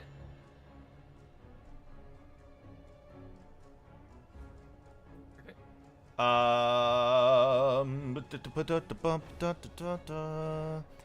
17 just hits. Nice. Okay. I choose lightning. Normal hit. Nice. Maxed out. Oh, maxed out. And it causes another dice to roll because that's the way it works. So I get 9 total. Right, That's how you Sorcerer's gotta Burst run. works. You gotta run all that by me again. Hold on, let me read it. Okay. You so- cast. Let me just read it. You cast Sorcerer's Energy at one creature within range. Make a target roll. On a hit, target takes 1d8 damage of type. If you roll 8 on a d8 for this spell, you can roll another d8 and add it to the damage. The maximum number of d8s you can roll equals the spellcasting modifier. Okay, so that's what triggered the second second d8. roll, yes. So it's a total of 9 damage. Mhm. 9 points of lightning, and then the damage for Hex goes off. Okay, so roll for Hex as well.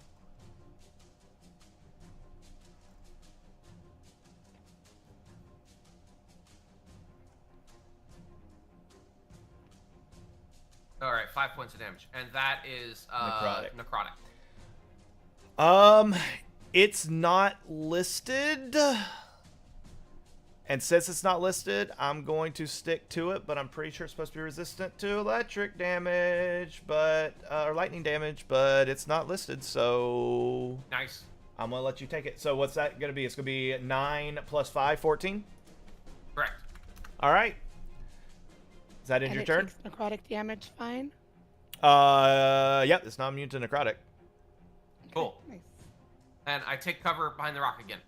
Not hidden this time, just cover. Yep. Which we said is going to work as half cover. All right. Yep. And that's the end of my turn. All right.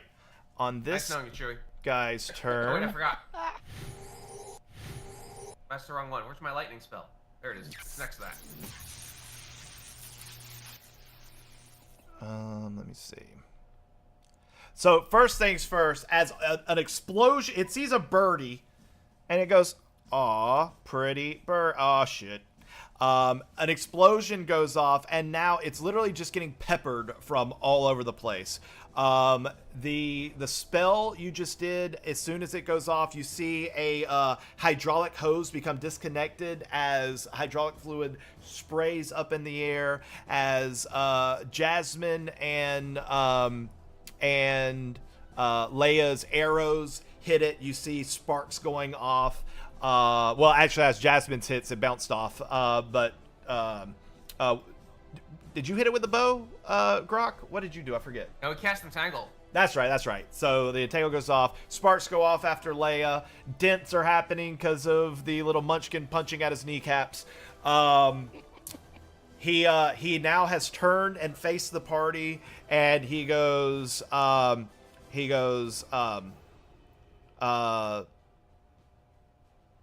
under attack, defensive mode activated. And as he does this, you see his shoulder blade, like his shoulders, the sockets, they like begin to rotate. Both of them rotate forward, kind of like putting all of his armaments forward. But what you notice is on his left side, as it begins to rotate forward, it like hitches, and then you just see a whole bunch of fluid and sparks and everything like blast out of that left shoulder. That arm is clearly damaged on the left shoulder, which means his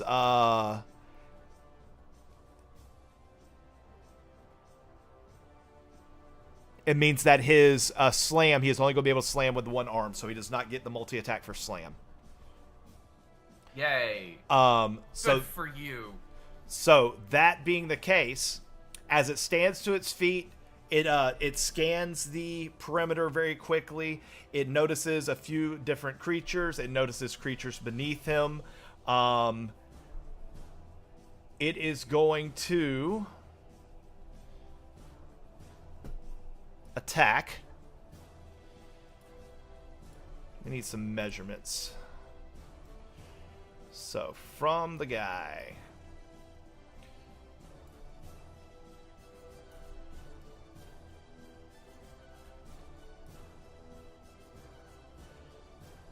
Okay, it is going to experience one. It's in rough terrain, so its first 5 feet of movement is going to be 10 feet. It's technically gonna be 20 feet due to the fact that you can't cut corners around them. He's got to go through 2 squares. He can't. He has to go through 2 squares. Not understanding. enemy- Run that by me. So enemies can't. You and enemies cannot cut corners with each other. Well, So he even cannot that, go so, between them. Well, so even then, I'm basically looking at as in he's 2 squares in to the entangle. If he moves 5 feet, he's still in the entangle. So he's got to make 2 squares of movement. No, that's fair. which each That's fair. cost 10. That's fair. Yeah, you're right, because he's still got a corner of him in that. Okay, so the first it's still 10 feet. So the first 10 feet are going to be 20 feet. So for him to Correct. get, why is it counting that as 10 feet though? That's not. Maybe because Oh, it knows it's entangled. auto calculating. So that's 10, and then that's 15 right there. Yeah, but you can't go between. Can't go between tokens. The way it works. I'm not sure if it is calculating. It's not calculating because you're cutting through player character. Oh, I know what I'm doing. I'm just trying to get it to see. I'm trying to see if it's calculating. No. It's not calculating because it's still saying 5 feet. I think because it's on an angle, it is saying that's 10 feet. So actually, that's 20 feet right there. Which means that is 30 feet. Is that correct? Is that what we're saying? You would end up there, yes. Okay. So, The, what I'm going to do is, because of his feature called Towering Frame, this Guardian can move through the space of a medium or smaller creature. The first time it enters a creature space on a turn, the creature must succeed a DC 17 dexterity saving throw or takes 2d6 bludgeoning damage and be knocked prone. If it succeeds, obviously, no damage, and it does not get knocked prone. So he is going to make the movement to here. That's going to be his full movement. And now, Nord and Chewie need to make dexterity saving it's just throws. an 18. Nord gets out of the way. Dexterity saving throw for Chewie.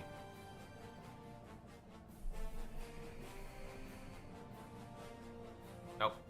All right, Chewie, you are going to take 2d6 bludgeoning damage. Dog will reactively take a bite out of it. Oh yeah, that's attacks of opportunity. Which isn't gonna work for only Nord will get it because the other's not prone. Well, he can take it, just it's at disadvantage. Yeah. Oh, He- okay, he yeah, can sure, take that's it. true. So you take 3 points of damage, Chewie. You can take an attack of opportunity at disadvantage. Nord 16 does not hit. Yep. Go ahead.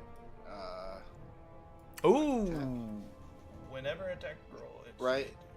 Yeah. If he reduces it to 0, you can fucking throw it back at him. That's funny.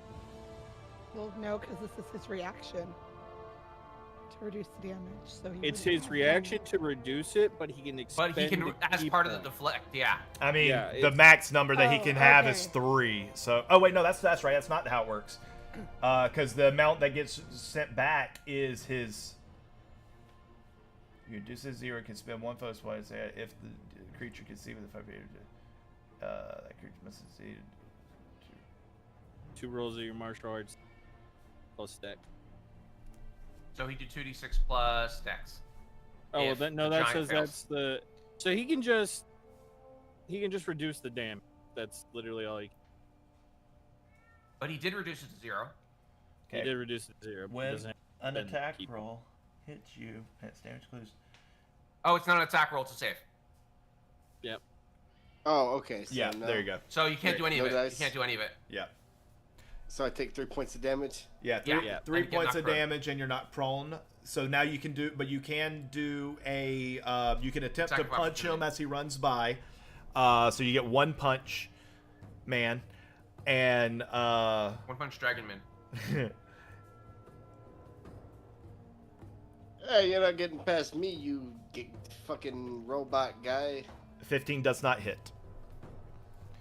Okay, maybe you're getting past me. This time, Bobby's coming for you. All right, so He's doing that's. that. I'm Yo. watching you. Hey, yo. Motion. I'll his be fingers. watching you. Okay, so Hey, so I love cheese. did you take cover or stealth at the end of your turn, Grok or Jasmine? No. I failed my stealth, but I am taking cover. Okay, so let's see. I would have been stealth behind it, I but I don't so have a stealth. because of the fell stealth, that's what's going to determine. So you're being targeted because Okay. it saw you from the beginning. Okay. I'm just gonna roll see what I would have. So You probably would have seen me. Maybe. no, He sees you actually, now. no, it doesn't. Not with passive perception, it doesn't, because its eye is flickering.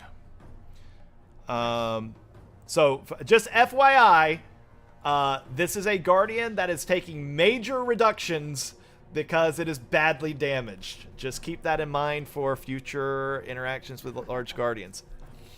Okay. All right. Its speed is also much shorter as well.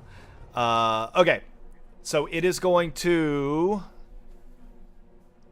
do really kind of the only thing it can do. Oh, shit. Well, it doesn't matter. Okay. We'll do, that'll happen in a little bit. We are going to use... How far are you, first off? Pretty sure you're in range now. Yes. We are going to use the suppressor beam. Guardian emits a focused arcane beam with its lantern eye in a 60-foot line that is 10 foot wide. Each creature that's in the line must make a DC 16 dexterity saving throw, taking 68 force damage on a fail save, half as much on a successful one. On a fail save, the target's speed is reduced to 0 until the end of its next turn.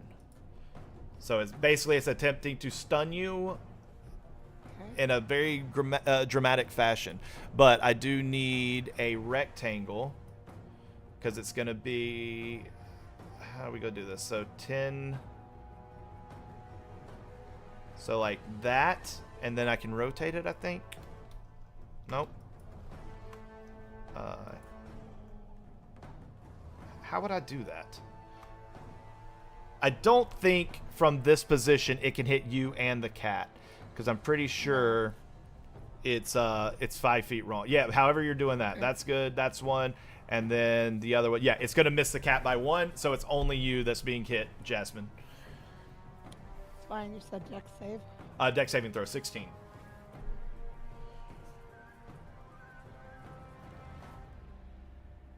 That's a 15, so it's gonna be 6d8.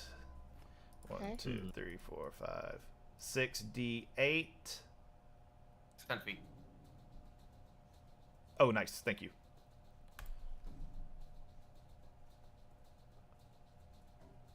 That's gonna be 25 points of damage, and then you're also gonna have to roll on concentration for bless. Yeah, DC 25. I'm gonna cutting words and reduce it by D6. Okay.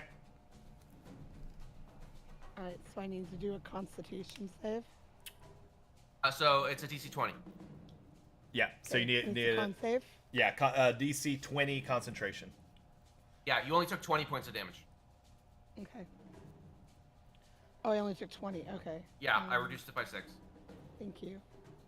Or 5, sorry. So you should just be able to click concentration in the chat, and it will auto roll everything for you. Oh. Okay. Even though it says 12. We know the number's 20. Oh. Yeah, so you would have succeeded the 12, but so your concentration's going to drop. All right. So I No, think it is half damage. It is half. It's half half the damage to 10, damage. which yeah. So it is DC 10. She passed. I don't know why I was thinking it was damage dealt. Yeah, that's not it. run that by me again. A concentration check is half damage dealt or DC 10, whichever is higher. I don't know why I was. Oh, thinking it was 20. yeah. So You she know, passed, yeah, she you're keeps right. it. Yep. Okay. Continue. But you do take the 20 points of damage. I did. All right, and you are essentially zapped, so you are stunned until the end of your next turn. Okay. Where does it say But that. No, her It just speed says is that her reduced to speed 0. is She's not 0. stunned. Oh, well, you Not said stunned. stunned. I meant she's not able to move. That's what I meant by that. Okay. So, yeah, you Okay. can still take Good. actions, but you can't move till the end of your next turn. Okay. That's fine. All right, I'm so that good. is going to end his turn, and it is now your turn. Okay, Jasmine. based on the damage he took from the explosion, and am I able to know if he would take all of fire damage? It seems, based on what's going on with him, everything that's bad is happening is causing a lot of sparks and fire. So you will assume that he probably doesn't do well with fire. Is he taking fire damage every round from being burning? I don't think there was a burning effect. I think it's more of a bludgeoning explosion. Okay. I didn't know if like him being on fire is No, like, it's because stuff his with him internals going. and shit. His internals are sparking. He's not lit on Got it, fire. Got it. Okay. Not yet. Correct. Yeah, Not yet. that's what I was gonna say. We can fix He's that. got a lot of fluid leaking right now that is very on fiery. Yes, and believe me, I ran hydraulic plants in the Navy. I'm about to make that argument. This is Okay. magic hydraulics. It's I'm black gonna use water. magic fire, so we'll be okay. Probably. Alright, well, since he seemed to take the necrotic damage before, I think I can do better with Toll the Dead than I can with my arrows, so I'm gonna cast Toll the Dead. I'm clicking on you. Why will you not go? Hold on. Know when I'm needed. There we go.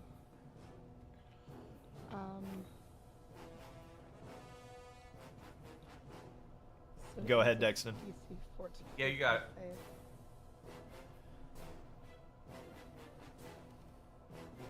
It's not working. All right, DC 14 Wisdom saving throw. Yep.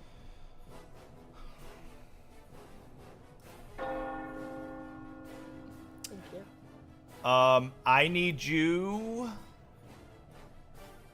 I'm gonna roll the wisdom saving throw, but then I need you to roll a luck check, just a d20. Okay. I got a 21 on that. Bruh, And what am- what the fuck? And what am I rolling? A A luck check is just a d20. No buffs or anything to it. This is just to kind of see where your luck stands. You want a higher number than a lower number. Okay, you pass. Okay.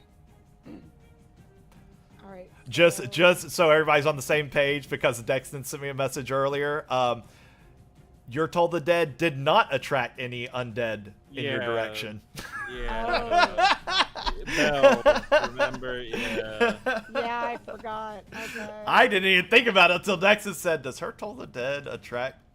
Well, It doesn't say it does, and I don't think it. no, it does not. Like per rules, but maybe per world it might. But no, All right. I'm gonna make it be a. Bring out your dead. You basically have to crit fail for that to be a side effect, but I did want you to Okay. just roll a check. But he we doesn't are. take any damage because He doesn't take any damage. He passes Yes. the wisdom saving throw. he passed. Yep. Yep. Yeah, it's hit or miss. It's Yep. not half. So. All right. All right, that's my turn. All right, Grok, it is now your turn. So yeah, I suck just as much doing the magic against this as I do the arrow. God. No, it's fine. That's fine. You're able to pick us up when we fall down, and that's why you're here. I get knocked down, but I get up again, because Jasmine will keep me down. Yeah. Fine.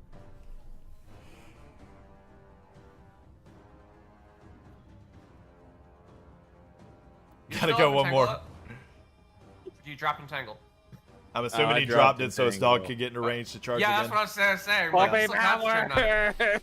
I just want to see, like, the dog is like slow-mo, all four legs slowly back and forward, and then, or moving back, and then like a cartoon, like it's like gaining momentum as it Come charges forward. on, I want to use my fucking lucky on this. You gotta do it before the roll. I'm not saying it, but I'm like. If you want to use your When- lucky, when you you can use roll- your If you want to use your When- lucky, when you can. the way the it. wording works, when you roll a d20 for a d20 test, you can spend a luck point to give yourself advantage. Wait, what? Wait, it's worded. Say it has to.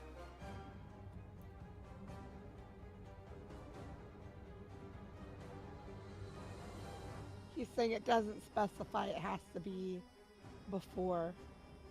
Lucky luck point. You have roll. 1 luck point equal to participant spin the. When you roll a d20 for a d20 test, you can spend 1 luck point and give yourself advantage on the roll. Say that previously it said that you could. It specified It you did. can roll it after the fact. It also specifies that you can roll Bardic Inspiration after you fail. I think I'm looking it up now in the actual book, but I think the context there is you can't give yourself advantage after the roll's already happened. Like, we do that sometimes, but rules as written, advantage means you get 2 d20s as opposed to 1. Yeah. But I'm looking because that's an interesting point. Where is it? Because this is the lucky feat, right? Yeah. It's on page 201. I'm looking to. Let me see. Oh, there it is. You gain a number of luck points. Your proficiency bonus. You gain your extra luck depending on proficiency level. When you roll a d20 for a d20 test, you can spend 1 luck point. So it's when you roll. You can spend it for advantage. So that would be my argument of saying that it would have to be beforehand. Yeah. But Well, I'm change let. it to the. I will let you do it. But going forward, you have to do it beforehand. I will make a note. All right. So, okay, so the next one is a 23 to hit. Yes. All right, go ahead and roll damage. That hits. Then it takes an additional d6. And what's the That is d6 knocked. for because of the So range? it's knocked. Well, no, because it's getting knocked prone. It takes. Oh, let me read it. Yeah, because it went 20 Nice. feet, it gets knocked prone and takes additional d6 of the same type, which the type is. Be piercing because it's Jaw attack. Yeah, I don't think it's specified actually, but yeah, I think. Oh, bludgeoning, piercing, or slashing damage. So Okay, choice when you summon it's the the same to beast. all of them. So 17 reduced to half, but it is not prone. Well, this is magical because he's a magic beast. Let me look up. I don't know if it's considered magical damage. Beast coming.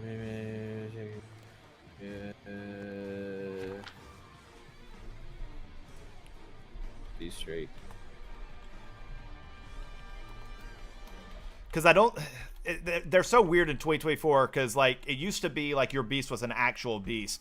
It's still supposed to be an actual beast. They've just flavored it so you can basically change it out, but it's still just a regular beast. I think when it's in its form.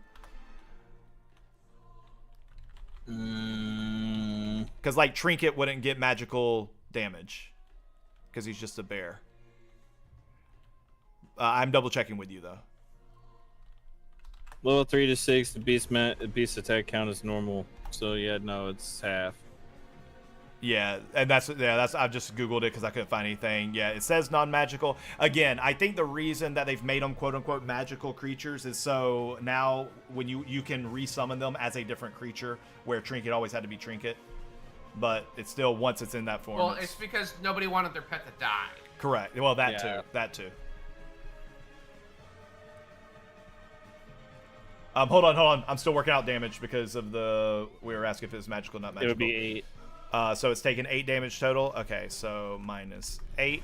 All right. It is as you hit it that time and it falls prone, the arm that was having issues, it now unhinges. It's still connected, but barely.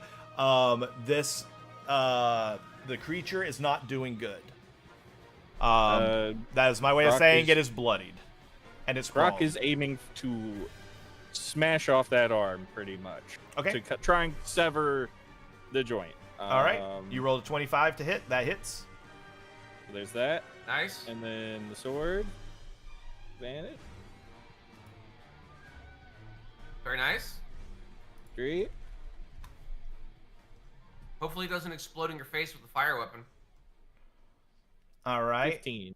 And 2d6 of 7 fire. of that is fire. So 7 and then plus 4. So 11. 11 points of damage, 4 of which is 7 of which is fire. All of this It's stuff 8, it's is 8 non- piercing it's and magical, 7 so- fire. Oh, it's a magical weapon. I'm sorry. All, yeah, both magical weapons are weapon. magical. Yep. Oh, okay, so it's 10. Oh, damn, that's actually a lot of damage. Okay, so I need to give Yeah, another 25. another 5 and then the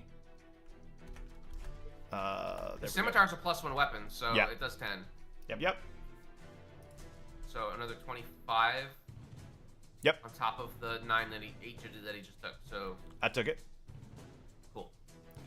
It's both of them are right at that arm. That's my turn.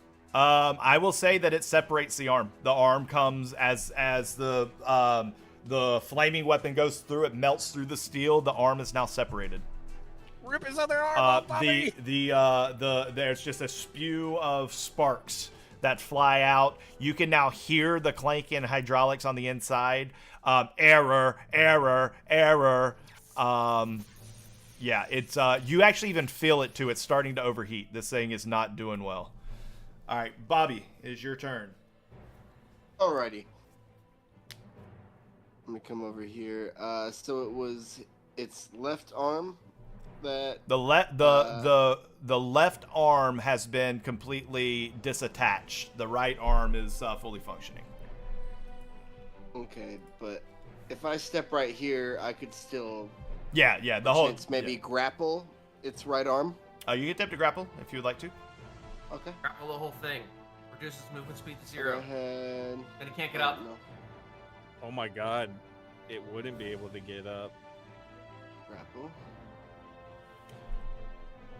All right, so I have a DC 14 strength saving throw.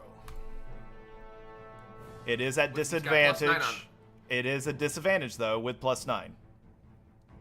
Or do I want to do a DC 14 dex saving throw? I want to do a DC 14 strength saving throw at disadvantage. Yeah. An 18 and a 14. We're gonna pass with a 23. Okay. Well, if that's the case, I'm just going to punch the right arm. At advantage, Oh, at advantage. because it's prone. Yep.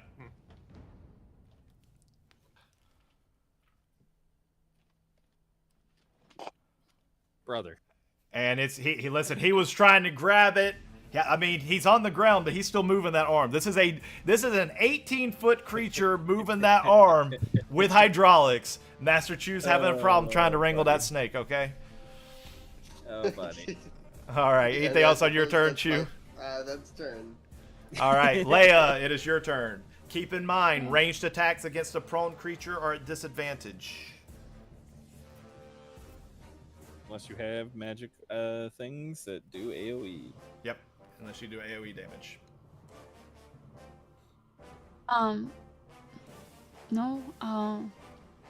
I guess I'll move up and do melee. Keep in mind, you do have advantage, so it would be a straight dice roll for you, and you would still get your sneak attack because you have allies. Do I disadvantage or advantage? You're confusing me. You have advantage for being hidden. It would be disadvantage because Vex. he's laying down.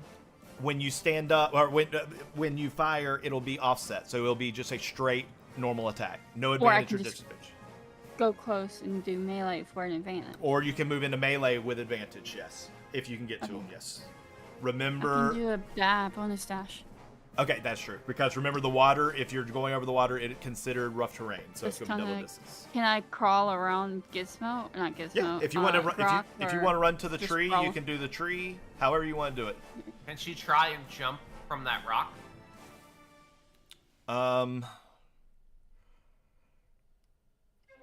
I'd have to do athletic check, I'm sure. Yeah. Oh, there'd Like, definitely be a go check. here, Yeah. and To then- avoid it. And then go, I mean, but she would be able to make because isn't your speed? What's your speed? What's your normal speed? 30. Okay, so you would be Yeah, able like- to make it there without a right because it'd be. So that'd be the first one, like fully in. and So you'd be able to make it basically here without using the bonus action dash, and then your bonus action dash would be able to get you. That's 10. Yeah, you could get here and use a bonus action dash. Okay, I don't fully comprehend because I thought I'd have to go across the log, but if that's what you're saying, sure. Yeah, or you can go across the log, either one. Well, can I go through the water? Is there a reason why I Yes, yeah, can't? no. It's just rough terrain. It's about knee deep water for you. Okay, well, she's 30 feet. Is it knee deep? Yes, because it's Okay, ankle deep well, for that's everybody what you're else. saying. Okay. Alright, I have advantage on my attack. So I'm gonna do my melee with my blade, which gives me the neck feature. and you still have Vex from last time, right? Yeah, and I'm hidden, so either way, I'm getting advantage. Yep. Advantage and sneak attack, if it hits. Yeah. If I can focus enough to figure out where my blades are. Okay, there we go. So dagger +1 with advantage. Oh, it was almost natural 20. 15 does not hit. But But your follow-up attack does go off for your second hand weapon, so you can use your Nick ability in order to do that second attack. But it's not an advantage, it's just a normal, right? No, it would Hey, still be he's an prone. advantage. He's prone, so it's Oh, advantage. and technically, since I didn't attack, even if I'm hidden, I'm still hidden because it didn't. It's like go Ooh. through. I have that feature, so Yep. like, if I Is it's that still only on would be- range strikes, or does that also count for melee? I think it's like all my attacks. If I cannot be, if you cannot detect me, or if my attacks don't go through, you can't. Like I'm still hidden. Is that Skulker? It's Skulker, yeah. Well, it is a sniper. But it does say if you make an attack roll while hidden, the roll misses. Make the attack roll. Don't reveal your location. I don't know Yeah, if it doesn't snipers care if for it's ranged or range. They melee. didn't say range, but okay. So either way, I missed. The ability's I'm called hidden, and I get Sniper, which made me advantage. think it's range. Yeah. Yeah. I have advantage. She's ghillie suiting from 6 inches away. He still thinks she's a bush. So can I still attack with the same weapon, or do I need? It has to be whatever's in your other hand. So My it's either cat's going to be your claws. claws or if you had another Yeah, dagger out or that's something. not fine, it's got claws. There's the natural 20. That's a double Two natural 20. 20. Double nat Holy 20s. Okay, okay, What okay. the- Here's what happens. You need to roll one more nat 20. If it is a nat, roll one d20 just for shits and giggles. If it's a nat Hold on, 20, hold he on. dies. If it's okay, if this is a 20, he dies. I'm sorry. Yes, that's canon. If this, Yeah, you roll those- one yeah. d20, if it's a 20, he dies. That's not Alright, a I don't know why I can d20. rolled you roll D4. a nat 20 real quick? Yep, roll a nat Yeah. 20. Oh my god! Oh my god! Oh man! Are you kidding me with a 19? But I still get sneak attack, so let me put the Yeah. sneak attack. Why are your rolls not showing up in I get You rolled crit, 7. crit hit No, with my I sneak just attack, realized right? these dice rolls, I don't Yes. think they're showing at all in Spectator. It's unfortunate that all of this is So reduced, I had but a whatever. 14 Oh, it's not even sneak showing the attack, rolls. Why not? 7. So 21 So halved to 10. I hope it's I not don't think always sneak doing attack that. gets It's the halved, same doesn't it? type of damage, so it's gonna be non-magical piercing. I just realized you were seeing my kick, my bad. Okay, there we go. We're back. Alright, 21 damage. This guy is not doing good. But as Texan said, I think it's because it's not magic, it's halved, right? Yeah. You said that? Okay. Oh, so 10 points of damage in total? Yeah. Okay, he's doing better, still not good. Alright. Is that your turn? Yeah. Alright, Dexton, Second. it is your turn. Okay. How far away from here am I? 50.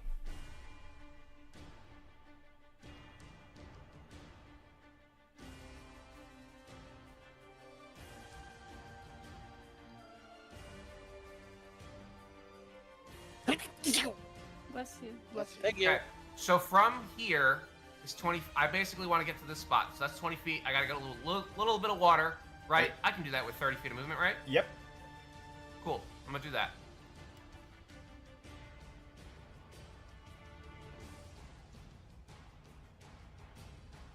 That's the end of my movement. Now I'm 30 feet away from him. Yep.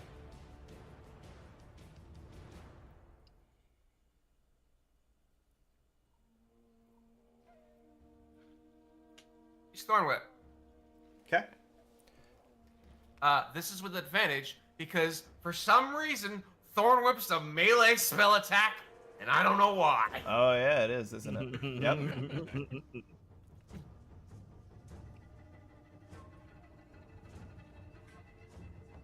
Well, it's gonna hit. 20. Nice. 20 hits. Yep. So it does d6. Great, 6. Hex goes off.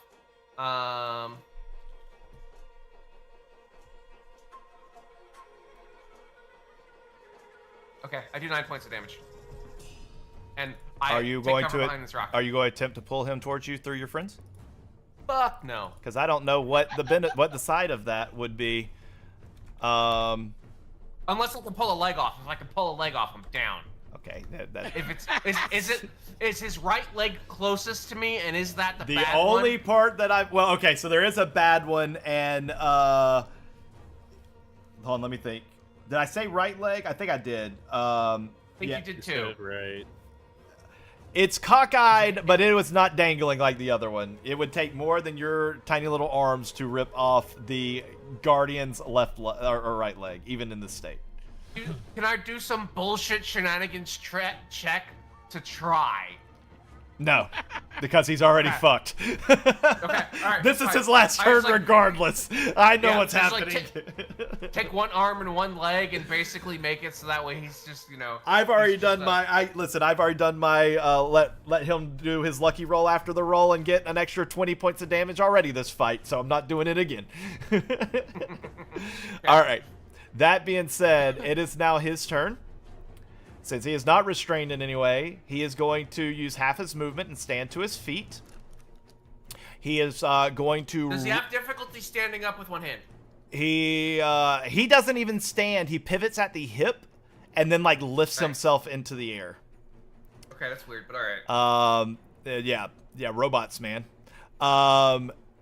He does need to roll something. I roll 1d6. If I get a 6, it recharges the beam. So roll 1d6. It recharges the beam. He gets the beam back. This is an instance where we do not want the beam to reach us. As he stands to his feet, ever since the arm got ripped off, all you've been hearing is warning, warning, warning, warning. He stands to his feet. You see him start to pulse with energy. Whatever is powering him is turning from the light that was in his eyes, that by the way was out, and now with the 6 it's clicked back on. Whatever was in his eyes that's been glowing orange, everything about him is now glowing blue as he does a shock pulse. The Guardian emits a thunderous pulse from its chest. Each creature of the Guardian's choice within 20 feet must succeed a DC 16 Constitution saving throw or take 3d6 lightning damage plus 3d6 thunder damage and be pushed 5 feet away and be deafened until the end of the next turn. Nice. So I need all 4 of you that are within 20 feet. So that's going to be Nord, Master Chu, Leia, and Grok. Y'all all need to make DC 16 Constitution saving throws. Giant toaster, you suck. Chu passes. I'm gonna cutting words to damage. Well, there's no damage currently. Chu passes. I'm just saying that I'm gonna do it when it's here. Can you cutting words everybody, or can you only cutting words for one? I cutting words the damage, which is dealt to everybody. Okay. So do I just roll a Constitution ability check? You can literally just Saving click throw, on saving it throw, in chat. saving Yeah, throw. but it's DC 16 Constitution saving throw.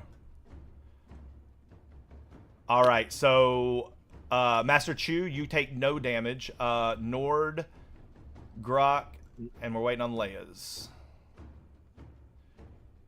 And Leia, I'll take what is it? 3d6 lightning and 3d6 thunder. So I'm gonna roll them. I'm gonna roll 2 separate rolls.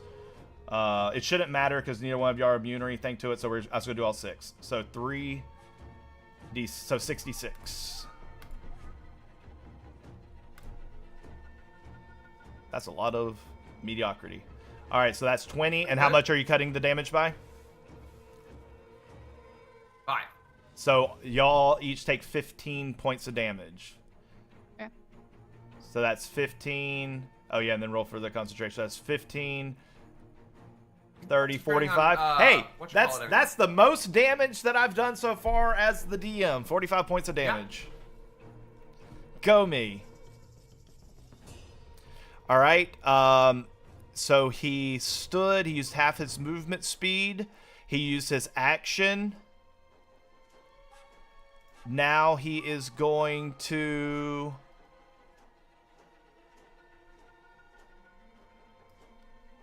He is going to move 5. Oh, I don't even need to make a concentration check because I'm not concentrating.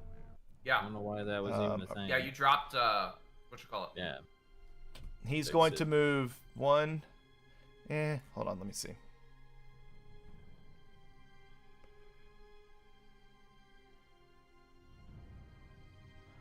Uh-oh. Hold on, I need to double check something really quick. Yeah, I think I messed up something on his stat block. You get pushed back, cat. Oh, yeah, y'all also get knocked back 5 feet. But not Master Chu. Okay, we'll see how that works. I'm not positive how that works. Just 5 feet? Yeah. All right. Is it 5 feet from where he is? So like there, or there. That's fine too. All right, Master Chu does not because he passed. All right, so he is going to attempt to move. He's going to move. He's going to use a bonus action to use Hydraulic Stride. The Guardian moves up to half his speed without provoking attacks of opportunity. Aww. And he is going to... hold on. My description of this is not working, so I'm making sure that it's set up correctly. I need to know what the distance is. Okay. 1 second.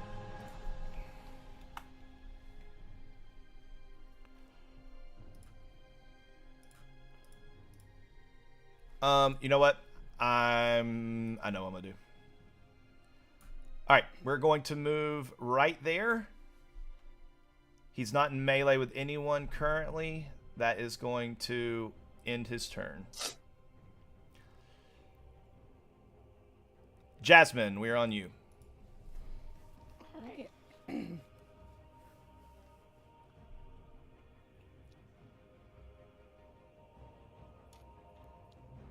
right. So Toll the Dead was not my best idea. So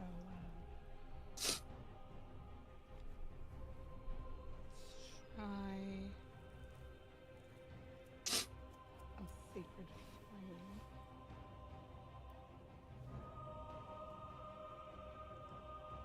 There you go. 14 dexterity. All right. This is a straight dice roll for him. Nice. And an 8. Yes.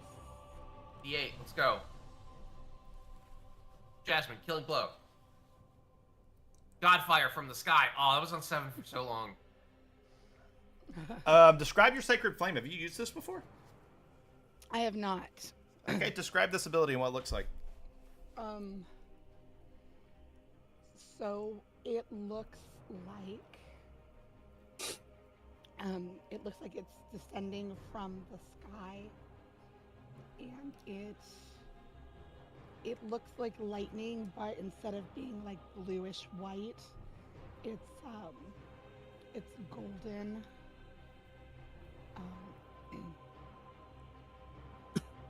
And glowing, like it looks like kind of like molten metal when it's heated, kind of that color sort of a thing. But yeah, it comes down from the sky, and yeah, like it that. looks like lightning. It's got branches and things, but it ends up hitting the target. Nice. And what kind of damage is it? Just magic damage? Radiant damage. Okay. It is radiant. Yeah. It is All right. radiant. Well, as this bolt of radiant, flaming lightning comes descending upon the creature, you're going to love this, Dexton. It has 1 HP from your Thorn Whip. I thought you had them. It has 1 HP, and it is... As it hits, you see that it like arcs within its mechanisms. Sparks go flying everywhere. For real. Sparks go everywhere. Hydraulic fluids going everywhere. And you see the light flicker, flicker, flicker, and then go out as the creature slumps over and is no longer moving. But does it explode? A moment later, It explodes. the light that was out turns back on. It is red, and you hear a loud "eek, eek, eek" as it activates its self-destruct sequence known as Death Burst. As going to be a DC 16 dexterity saving throw for every creature within 10 feet. That is going to be the same 4 that took the last one. 37 throw. Dexterity, DC 16 dexterity saving throw. I'm so 16 going to for use Leia. my lucky on this. 14 for Good Chew. call. Ooh, not 20. 27. Nice rock. But I get a bad feeling. All right, now Doggo. Nice. Yes. So only Master Chew. Mm-hmm.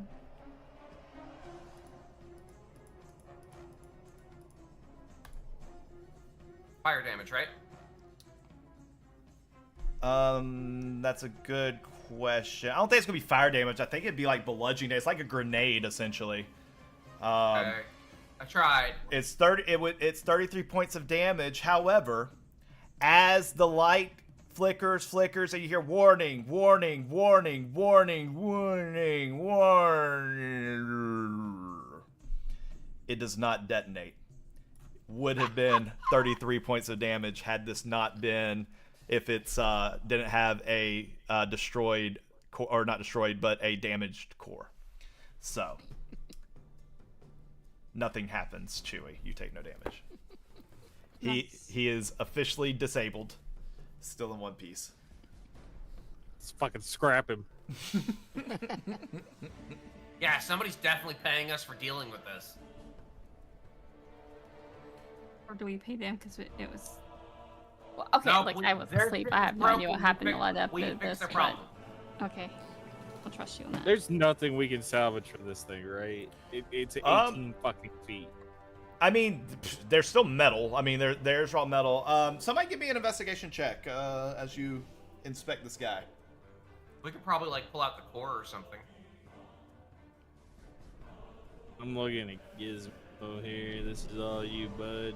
You and your...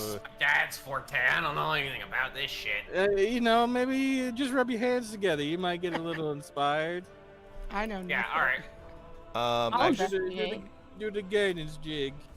I got 17 then. actually need to check something really quick because I don't remember. There's forget what it's called. Is this it? No.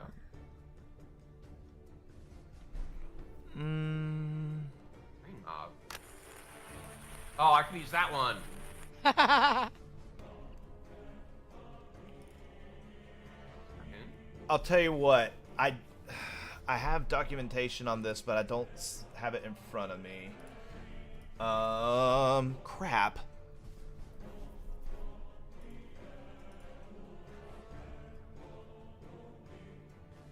Okay, I'm gonna tell you what I think I remember, and then I'm gonna put in the homework for me Homework to that you're not gonna do? No, I typically do You it. will I do just did it. this last one. If I'm not mistaken, there is a device powering him called an ARC. I think it's called an ARC core, ARC core. I'm trying to remember what rules I put for him specifically, though. You said they run on a high-tech biocore. That's all I know. Yeah, that was because I couldn't remember what it was called, but I'm pretty sure it's called an ARC core.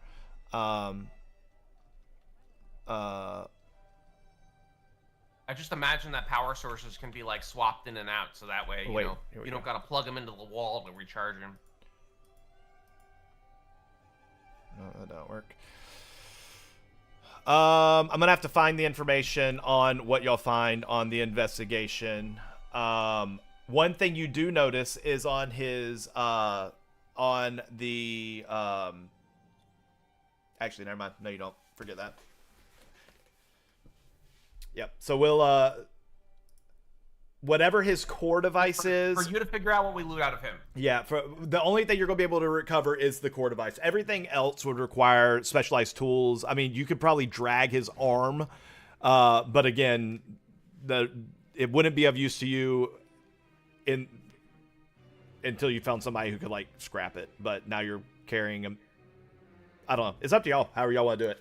I mean, he is essentially metal, tubing, gears, hoses, hydraulics. Can we take his head? And then the core. That would take some doing because it is connected securely. That is not loosely.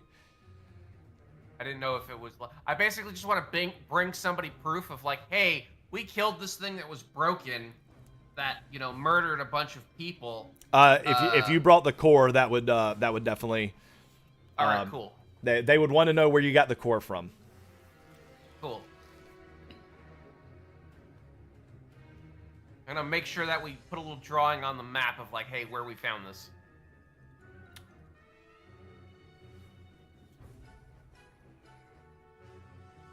I feel like we should burn those bodies. Loot them and then burn them.